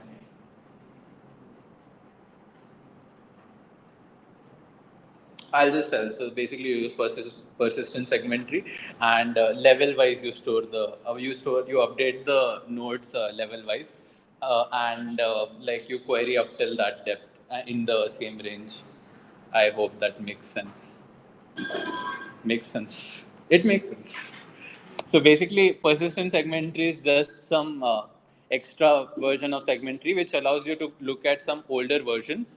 So what I'm trying to say is, you make the updates level wise depth wise basically, like depth 1, depth 2, depth 3, depth 4, and the subarray corresponding to this particular subtree. In that you query what all was filled from from the big in the version of the segment tree where you filled up till depth D. Okay, so just a scam question, but yeah, it's there. Uh, because this guy told, I wouldn't have covered it. Huh? Extra login? Kya? Updates are O of X now, right? Updates I'm not considering. I just asked. Huh?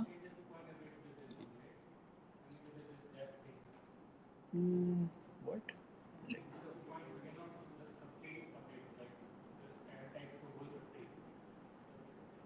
But I basically K blocked subtree I wanted, no?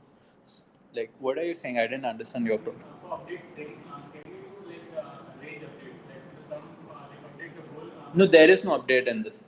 There was no, I just wanted queries, online queries on this. Can we do updates in persistent? I don't think so. Yeah. Huh? Like online queries. Oh. No, one after the other. Answer my query before the next query.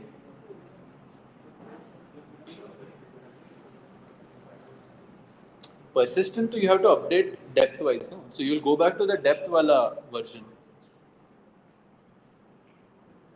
Right, we'll discuss this afterwards. Anyways, so yeah, this was just some random question. Anyways, So basically, it allows you to like store the old version of the segment tree, and I go back to the version where only till depth d was like updated, and then I make the query corresponding to that like corresponding to that subarray. This is some CF problem.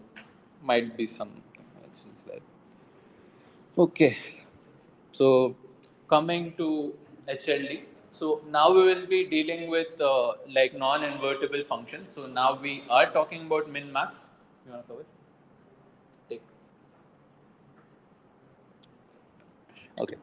So the motivation problem, you're given a rooted tree with n nodes and q queries. The queries of the form tell maximum of the values on the path from u to v. And like for now, just assume point update. So you are setting some path. And now I want you to answer maximum, minimum, and so on. Okay? This is a new problem. No sum, nothing. We are talking about non-invertible functions now. Okay?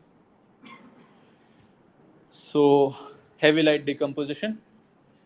Time for another credit to someone from not from our college, I think, Anudeep. So there's this blog, which was, I think, the first blog in India about HLD. So that's where it comes from. This is a very nice diagram. Okay, wait. So before this, I'd like to introduce few terms. Where's that? Okay. Can I cut and paste?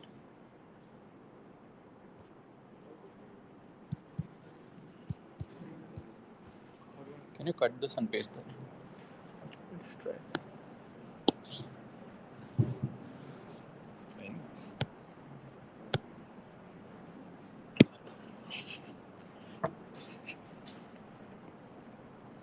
Copy. Yeah, just paste that. Next person.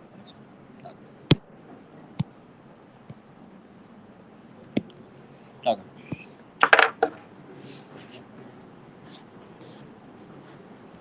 Okay.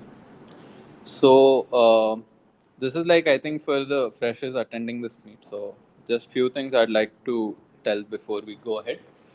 So I want you to know few things. First one is size of the subarray.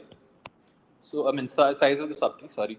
So by size of the subtree, I mean how many nodes are there in the subtree. Does not have any relation with what are the values on those nodes. So basically, this particular subtree has size 1, this particular subtree has size 3, and so on. Okay. Other thing. For so I think depth, you know, size, you know, what else you need? LCA, you know. Okay. So HLD stands for heavy light decomposition. So why the heavy light? What the heavy light? So basically, we divide the entire tree into chains. Few of them are called heavy chains, and few of them are light chains. Okay. So you need something to decide what will be a heavy chain, right? Uh, for that, we will use the heuristic of the child with most like number of nodes. So heavy child of a subtree will be the child which has maximum size. Fine. For this, okay. So this, I hope it is visible. Okay, maybe not. So basically, there are these small numbers written next to each of the nodes that represents the size of the subtree.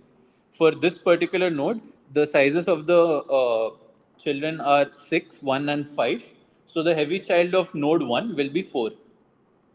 That is the definition that I'll be using here. That is the convention that we'll be using over here. Okay. Can I not play video? Sad. Okay. So, so basically, how it works is we will decide the change based on the heavy children. Okay. So, in this particular one, I think what Anudeep has done is these values over here are the sizes of the subtree. So, you start your DFS from the root. You select or you force the DFS to go to the heavy child. You do not go to the other child, you go to the heavy child. So over here, 20, the root had like multiple children. The heaviest one of them was 17. So you take the DFS to 17. Then you go to this particular node, which is the heaviest child of this 17 wala node. So it has children of size 2167. So you go to 7 sized children, that is the heavy child of that guy, and so on, so on, so on. So you form this one heavy child, a heavy path, sorry. Okay? You form this heavy path from all the heavy children of the nodes, okay, starting from all. Now, after that, you go to the other children.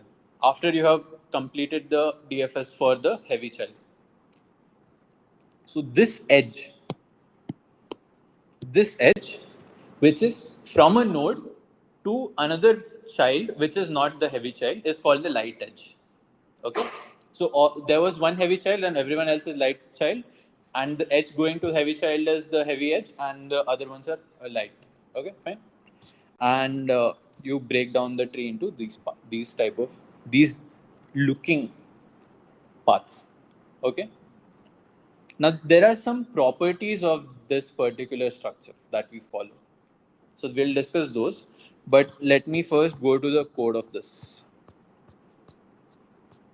Very far. Yeah. So the first thing that you do is you find out the size of each child or each node in this tree. You find the size of each subtree. So you first initialize the size to 1 and you initialize parent. This you take light.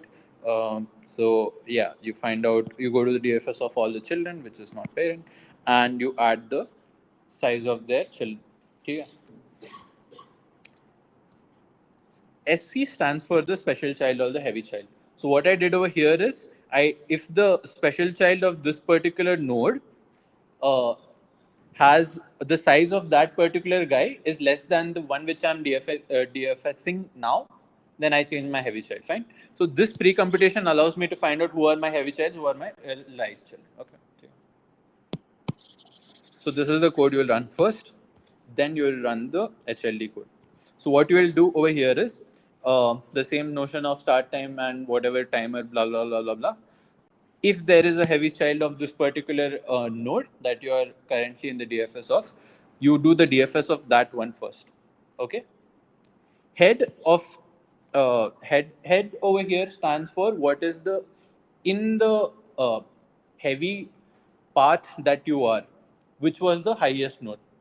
So in this case, for all these guys, the head of all these nodes is this root, and for these guys, head of all these guys is this guy. Okay, the one whose size is 6.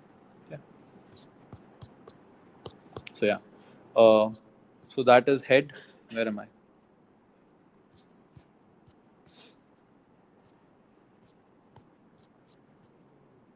Where is it? Where's the code, bro? Yeah. So I initialize the head of this guy. So basically, okay, my heaviest child will belong to the my heavy path. Okay. So if I am a node X and there is some, I belong to some heavy path, right? My heavy child will also belong to the same heavy path. Okay.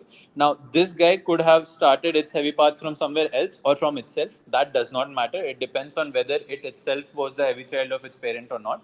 But for a particular node X, the heaviest child of that particular node will belong to the same heavy path. Is that clear?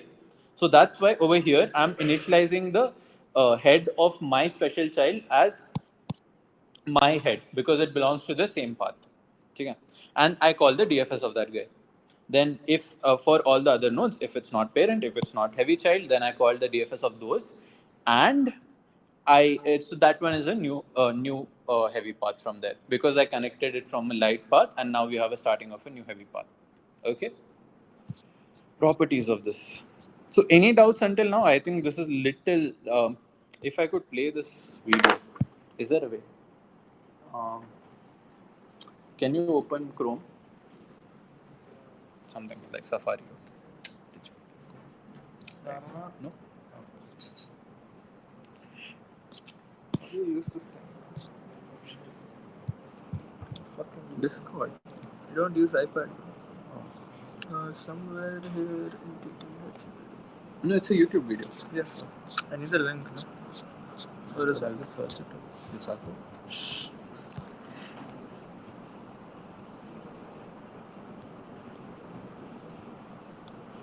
Let's go. Trust. Okay. So, by the way, if you guys don't know, this is Yusaku.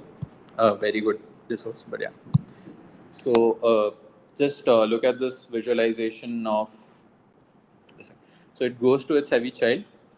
It belongs to the same heavy path. Goes to its own heavy child. Belongs to the same heavy path. Da da da da. Very soon.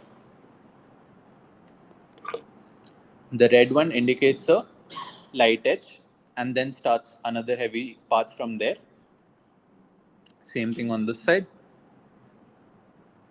Is this clear?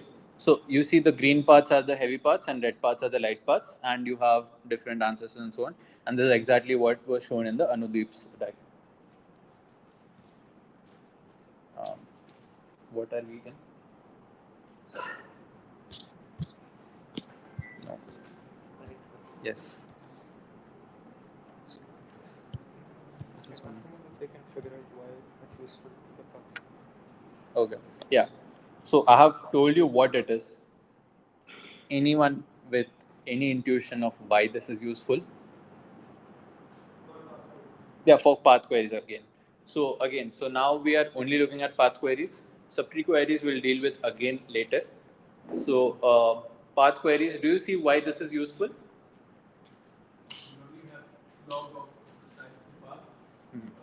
Okay. So basically, you have decomposed the entire tree into paths from the node uh, upwards or itself, and then you take a light edge. You again go to a heavy path, take a light edge, go to a heavy path. In this way, you can reach the root. Okay. So I'll tell you one claim. I want one of you to prove it. Okay, wait. First, we'll just go through this thing. So break the tree into disjoint, this thing, top to bottom, whatever. Special child is there. Heavy edges, light edges. We have discussed enough on that. Every light edge connects two different heavy chains. That is clear because you came from some heavy path, took a light edge, and started another heavy path. Each light edge connects two heavy edges. I mean heavy paths. Okay. Visualization, right? So is part of exactly one chain. Every vertex is part of exactly one chain. That is fine. I think that is intuitive. Every chain forms a subarray in the linearized tree. So since we forced the DFS to go to the heavy child, the entire uh, heavy path will form a contiguous range, right? So in that way, it will be linearized. This is what we are looking for from the beginning of the session. So okay, so that is fine. Nah, I won't show that. Okay. So the claim that we are talking about is from a particular node X, if I have to go to any ancestor of X, any ancestor. So let's go to the worst case root. I will take at max log of n jumps of light edges.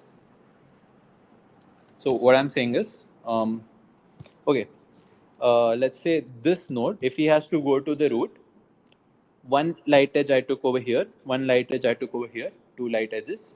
So you give me any tree, whatever the tree be, I can reach from this node till the root in at most log n light edges. This is the claim. Someone prove it. Since each vertex belongs to exactly one heavy chain, Mhm. you can have a maximum of log n heavy chains. एक तरह से इसके around सारे light edges को बनाना and from each vertex you have heavy chains going on. So you can have log n light edges in at max. Yeah, I think I get what you're saying. Yeah. Every time you go up a light edge, you scope out, you double the number of vertices that you scoped out. Mhm. What I mean by scope out is every time you go across an edge, like if I'm a vertex, I go up. Suppose this is in my subtree, I discovered some guys. If I go up to an ancestor, I discover some more guys in some sense. Mhm. The number of guys I've discovered upon going up a light edge is at least the number I have already discovered. Yeah. So I'm essentially doubling the number of discovered vertices every time I go up a light edge. So I cannot do this more than one. Yeah. So is that clear? What he's saying is, okay, I'll just rephrase it. So say we have a node X right now, and say the heavy node of this guy was Y, and say this guy is Z. Okay, this guy is a light. Okay, fine. So since Z is the light edge Z is the light edge that we are dealing with, the size of Z can be at max the size of Y, or otherwise it's lesser. So the size of Z into 2 is definitely the size of X. Like X, the size of X is at least 2 times the size of Z, right? Does that make sense? So every time you're taking a light edge, you're going from a node to a parent such that size of the parent is at least 2 times the size of the guy from which you took the light edge, right? Does that make sense? So you're doubling the answer. You're doubling the size of what you have discovered. In that way, you can double only log n times. So from any node, you go up till the root. You'll at max take log n chains. Is that clear? So that is the entire gist of HLD. So what?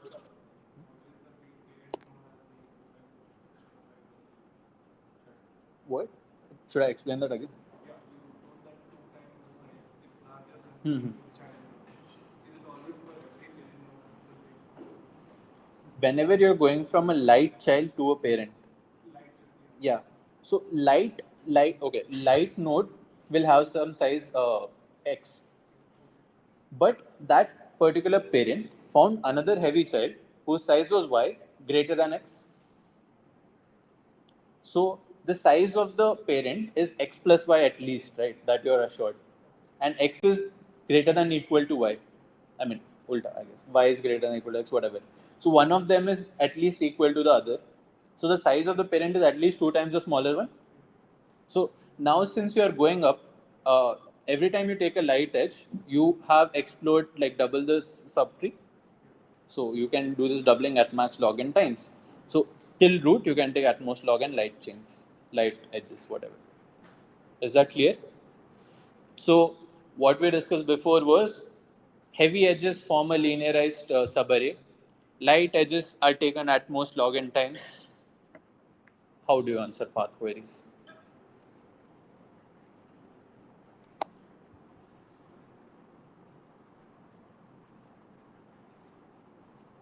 Come on, guys.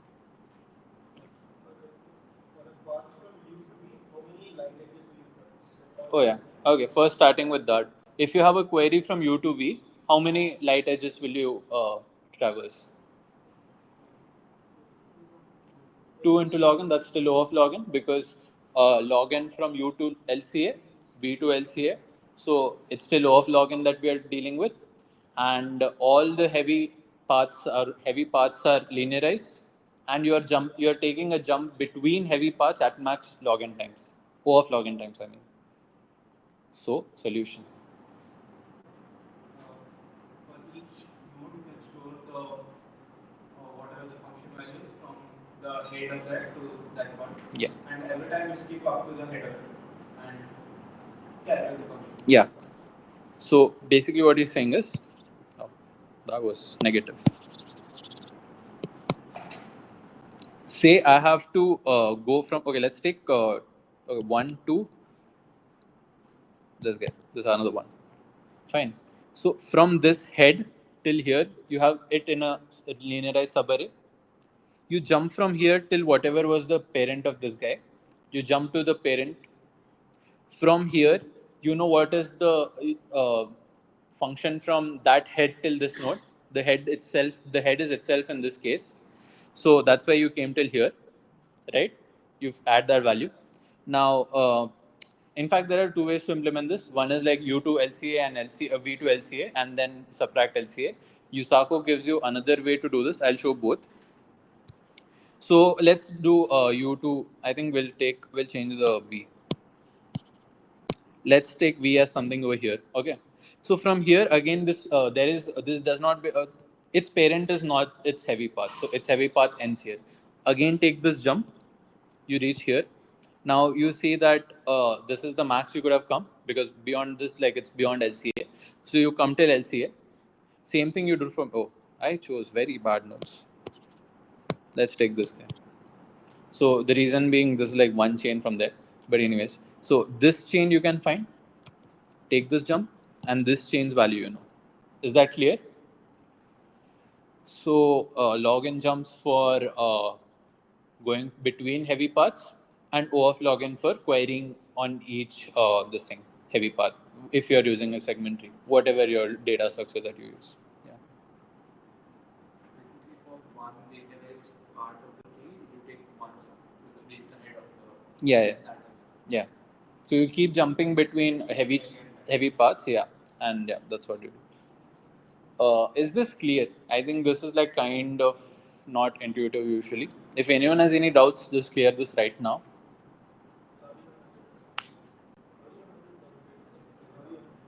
How do you? What is commutative? Yeah, I'll do. But for now, for some, is this clear?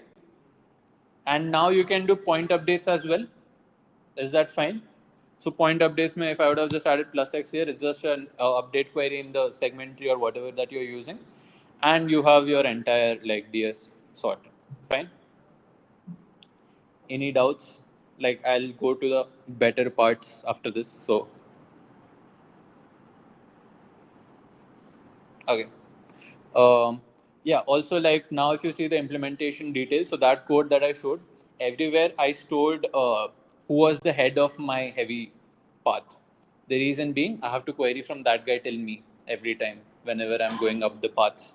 So that's why if I know who is my heavy guy from whom I have to query, it will be a linearized path, and that's why I can get those queries fast. Is that fine? Okay.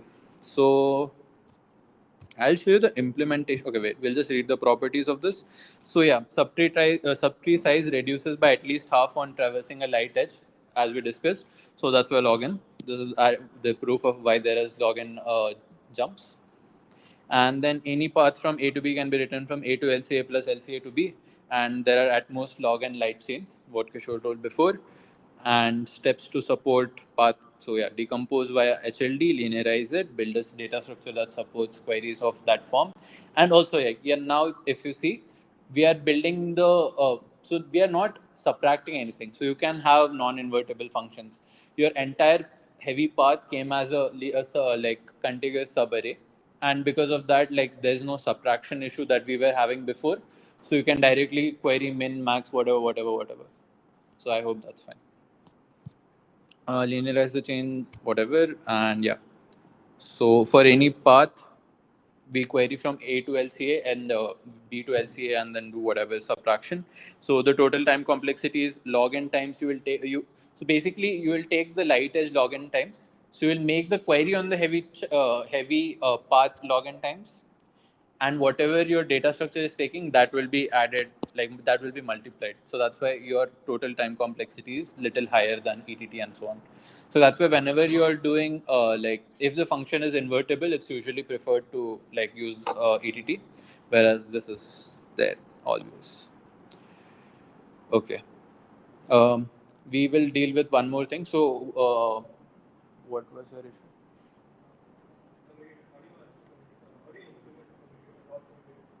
Like give me an example now, and I'll tell. Okay, moving on.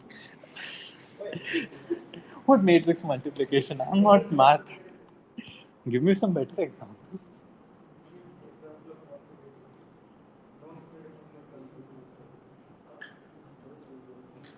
Good one. I mean, light. I light. Doesn't matter, Kishore. Anyways, so yeah, now that we have covered so much, going back to LCA, how do you find LCA using HLD? So the reason I'm covering this is because how we will answer the query, the code that I'll show later will be kind of similar to this. So if you have implemented your HLD, you should not ideally implement binary lifting or any other login method to get the LCA, right? So I want you to tell me a method using which I can find the LCA using whatever bookkeeping that we have so far. So for now, the bookkeeping that we have is for each node we have its head, we have what like depth and all that, and entry time, exit time if that is required. So go ahead. Until you reach a heavy path with this thing, Yeah. you keep taking. Yeah. So what he's saying is until you reach a heavy path which has the same head, or until you go up from both of them, and until the heavy path ka head of both of them is same, you keep taking those jumps, and after that you do some handling. So coming to the code, okay, this function, uh, hmm, this function is what Kishore explained. So for finding whether one is the ancestor of other, you can use use this function like is ancestor x is of ancestor of y, or other way around. If they both are ancestors of each other, one is ancestor of other, you just return over there. Otherwise, you do something funny. So yeah, what the way they have implemented over here is until the heavy child ka chain head is an ancestor of the other one, you keep taking the jumps. So while not ancestor of the head of the current chain of the x, while that is not an ancestor of y, that is b, you keep taking that jump. Is that fine? You keep going up and blah blah blah blah blah. So you go to parent of the head of the chain. So basically, you're making a jump to another heavy chain, and you're keeping on going up. And in the end, you just find out whatever. Like so, okay, nice way to put this.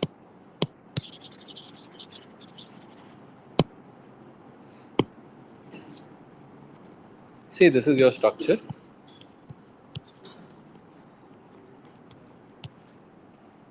And so if you see over here, we just went to the parents of whatever they have come to, and we just went to the parent of the heavy path that these nodes are on after doing this while loop, right? Why does checking the ancestor work? Can someone tell me? Like why does this code run actually? Like how is it guaranteed that after this step either x or y will be ancestor? I mean LCA rather. Like we just went to the parent, and over here you see we are returning either x or y. Like You are part of the same. sorry, You end up being in part of the same tree. you end up being part of the same tree. Yeah, sure, but why x or y? May say one of them will be exactly LCA. They are part of the same chain, right? So one of them would be above the other. Okay, but my question is like, why is it not going to something say higher? Like because we jump to the parent of the head, so why are we guaranteed that we'll be somewhere over here and we'll be jumping here? So say like what I'm trying to kind of say is, say this was the heavy path of this particular LCA. Now over here, this while loop never changed the value of v, right? Because you never, this condition was never violated. So v is over here itself. Now what over here, what we did was we went to parent of this thing, like whatever was the head of that. So what I'm looking for is basically one of them will be a light chain. So one of them will be over here, at least at max. I mean, at least one of them will be over here, and that's why just taking the parent of one of them will take me to the LCA. And after that, if both are over there, sure. If both are light, both will go to LCA. If one of them is light and one of them is heavy, one will go, and whichever is like deeper, we'll just send that as LCA. Two ways to implement this. One is okay, point update pathways. So yeah, I think so far we have covered this. So whenever you have a point update, you just update wherever it is in the segment tree and run whatever sure code. So this is how I think Baba used to do it. So he queried from like U to LCA and LCA to B, and then like combine those two. So until like head of X is not equal to head of parent. So P over here is ancestor of X, parent. So like that's why in his template the LCA is already implemented because he needs it over here. Fine. So I'll show you another implementation in which you don't need all of this. So until the heads are not same, you keep going up, and whatever is the query that you have to do, max, segmentary max or segmentary query, you do it from the head of your current heavy chain until you go to the, take the light jump, keep doing this, and then same you do from V, and in the end, you, like from the parent till here. You do that, okay? And over here it's from the parent and not the head, because head could be above the parent, so you don't want that to be considered. So that's. This is the USACO implementation. This is the implementation that I like. In this, you don't need the LCA from before. You just get X and Y. While the heads are not same, you just keep taking the jumps for both. I mean, you take the jump for the one which is deeper actually. Okay. So, like, yeah, if depth of X is, like, depth of head of X is lesser. So, you want the deeper one to go up, so you just swap them and do whatever is the query for that particular guy. His heavy path, you find the query, take the jump and keep doing this. At some point you will reach the same state as the previous one, take that jump, add the query, you'll be fine. Okay, yeah, sure. So a dry run of the same thing, say this is the node and we'll go this one this time. So if we are querying between these two U and V, for now this guy is okay. I'll keep U and V as this. So U is deeper. So I'll query this thing, add it to my ret, like whatever is the thing that I'm storing for querying. Then U reaches over here. Then I think V is the deeper one, because this guy's head is over here and this guy's head is over here. So now we'll query this. We'll take this jump, and then like we'll query for this particular thing separately. So in this one, if like LCA, you don't need to remove contribution. That's the only reason why I like this implementation. And yeah, it's just that. Then, so yeah, this was the USACO. Okay, wait. Yeah, this is the USACO implementation. If you're using Cactyl, I think before some time they did not support nice segmentaries. They used their lazy segmentary. But yeah, you can use CP algo as well. Which one do you use? Which is the best one? Huh?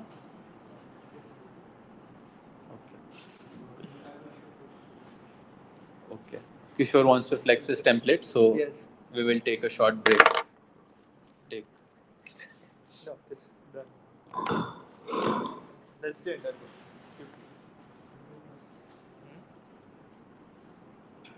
Like that's the. I should probably like full screen this. Like usually HLD is like implementation heavy, but this is kind of a short way to do it. Hey, where you're going? I guess. So the first part is all bullshit to like do DFS iteratively. That just computes like all of this stuff just computes some precise thanks. So all of this stuff just computes some precise stuff. Ignore how it goes, just that it basically does DFS and doesn't reverse in reverse order to do some precise. Yeah. This part is basically a swap. So this is it makes the heavy child go to the first, like it becomes the first child in the distance list. So swap the heavy child to the first position in the distance list. So when you do DFS, like it will automatically go to the heavy child basically. Just an implementation trick. And after that you have one DFS. Yeah, you have one DFS and you just like in normal DFS order itself will be reverse the heavy child. So just you can just do normal DFS and you just assign the top value. Top is the head of that chain, and then after that you just have this whole function for processing. So this is basically the same thing what Keyur told, like the whole TN, like keep swapping them as you want to. Also, I think I'm swapping this to TN because yeah, swapping by TN is also fine. Like, you don't need to swap by depth. You can just swap by TN and do the operations and just do the same assignments. And the last child will happen over here. You'll notice this one extra parameter called ignorance. And ignorance is basically useful when, like, if you're doing HLD on edges, right? So let's imagine the weight, or like instead of doing node sum, let's say I'm doing edge sum, right? So I want to add the values and edges. The values and edges instead of nodes.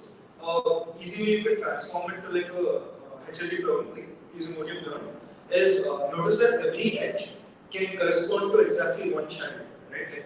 Like if you root a tree somewhere, the edge will always correspond to some child.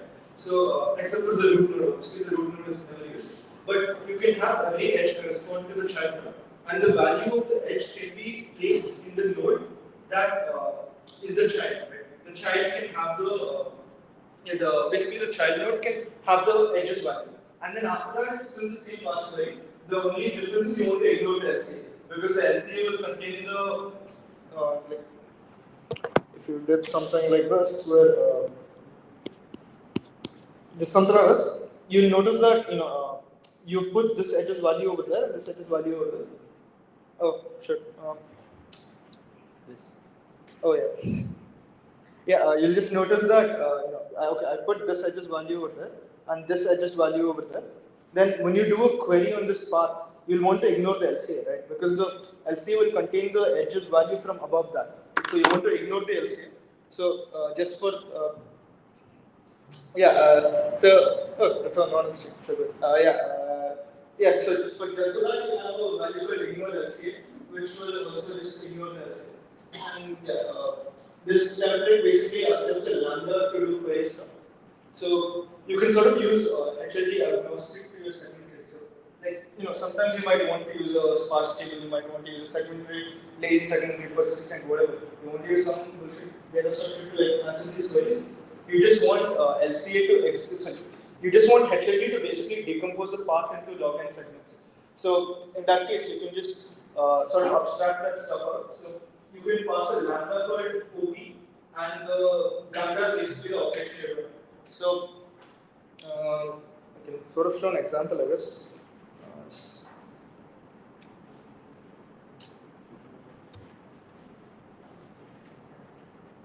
Something serious. Yeah, path queries. What do we do?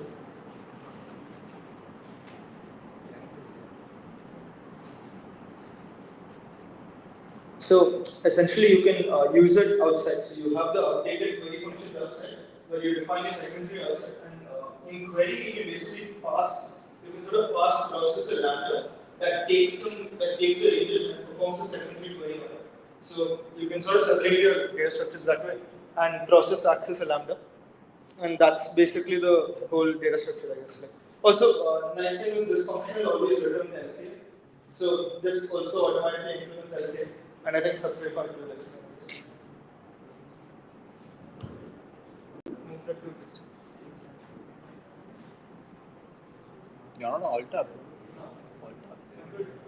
Control tab. Control tab. No, control shift tab. Okay, sure. Just open the Like. Don't know. Okay. Yeah, Kishore told something. It's not clear.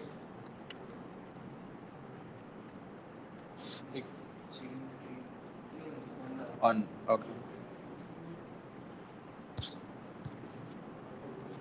Should I unshare?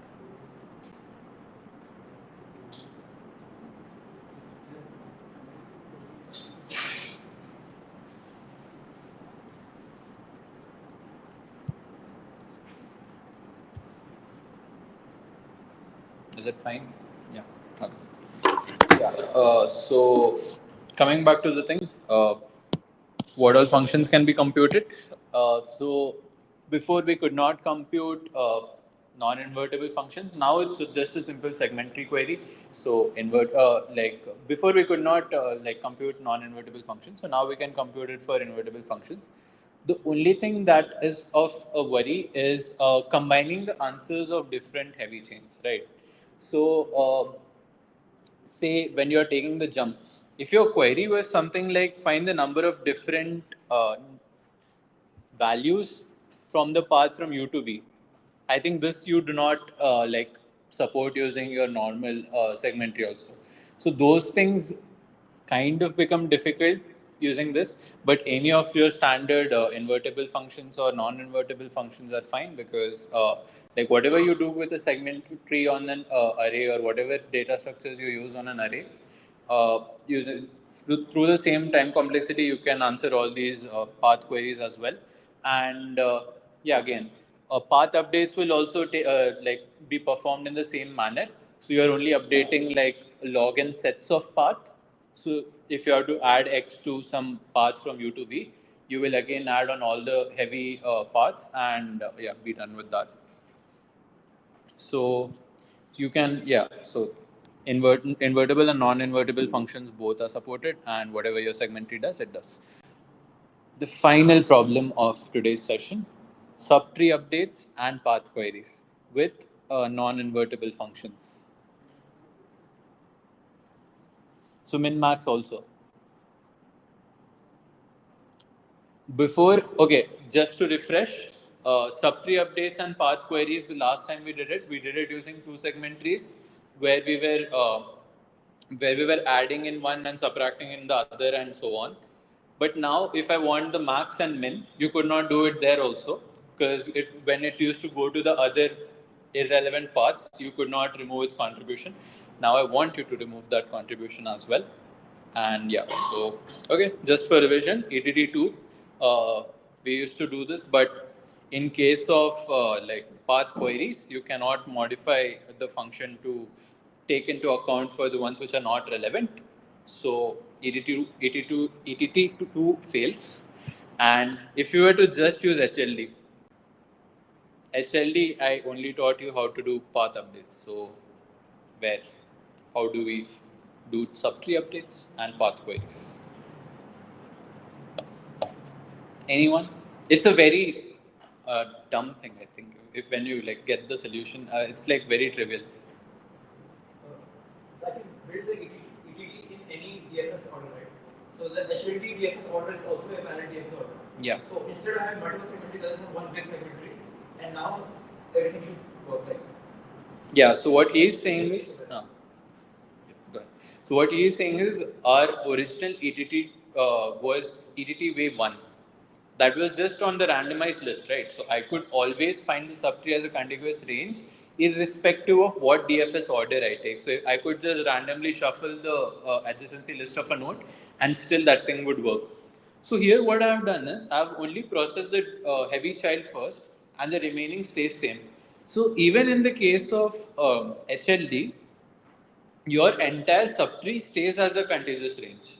So you have a subarray corresponding to each subtree, and your path queries work like before.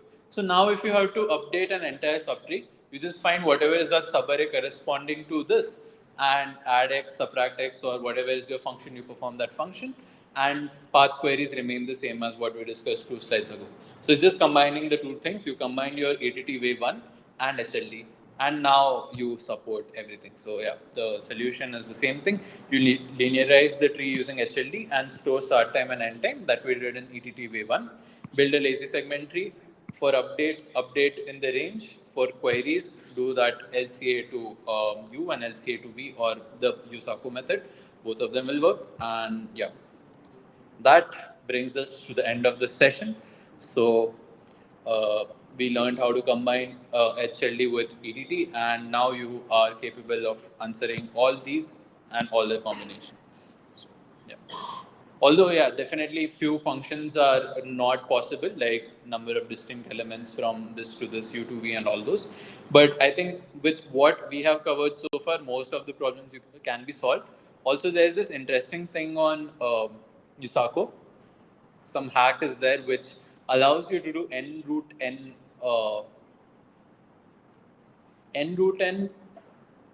which allows you to do root n queries for U to V. So there's some caching and all that happens, and it's a trick.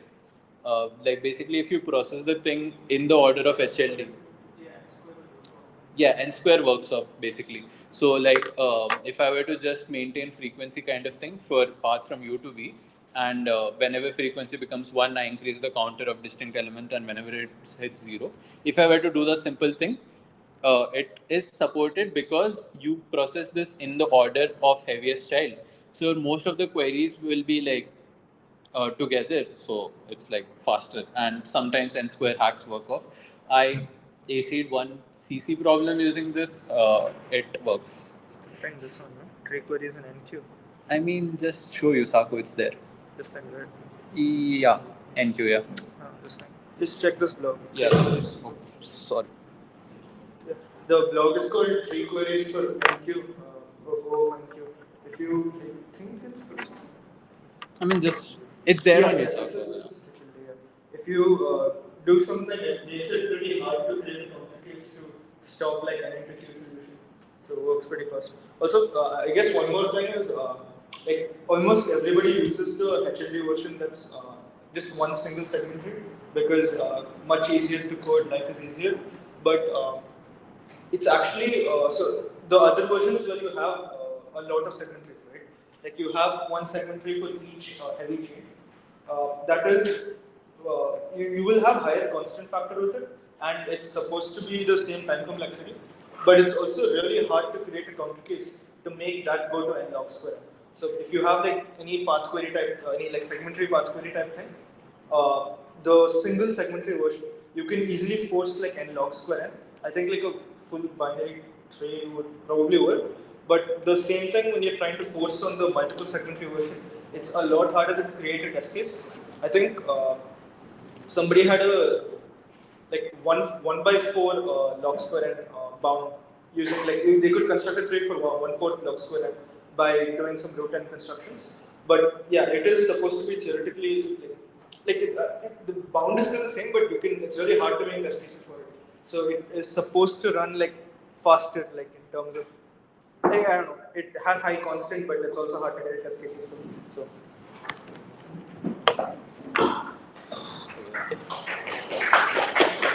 Also, the regions will be shared by the moderators on open. Yeah.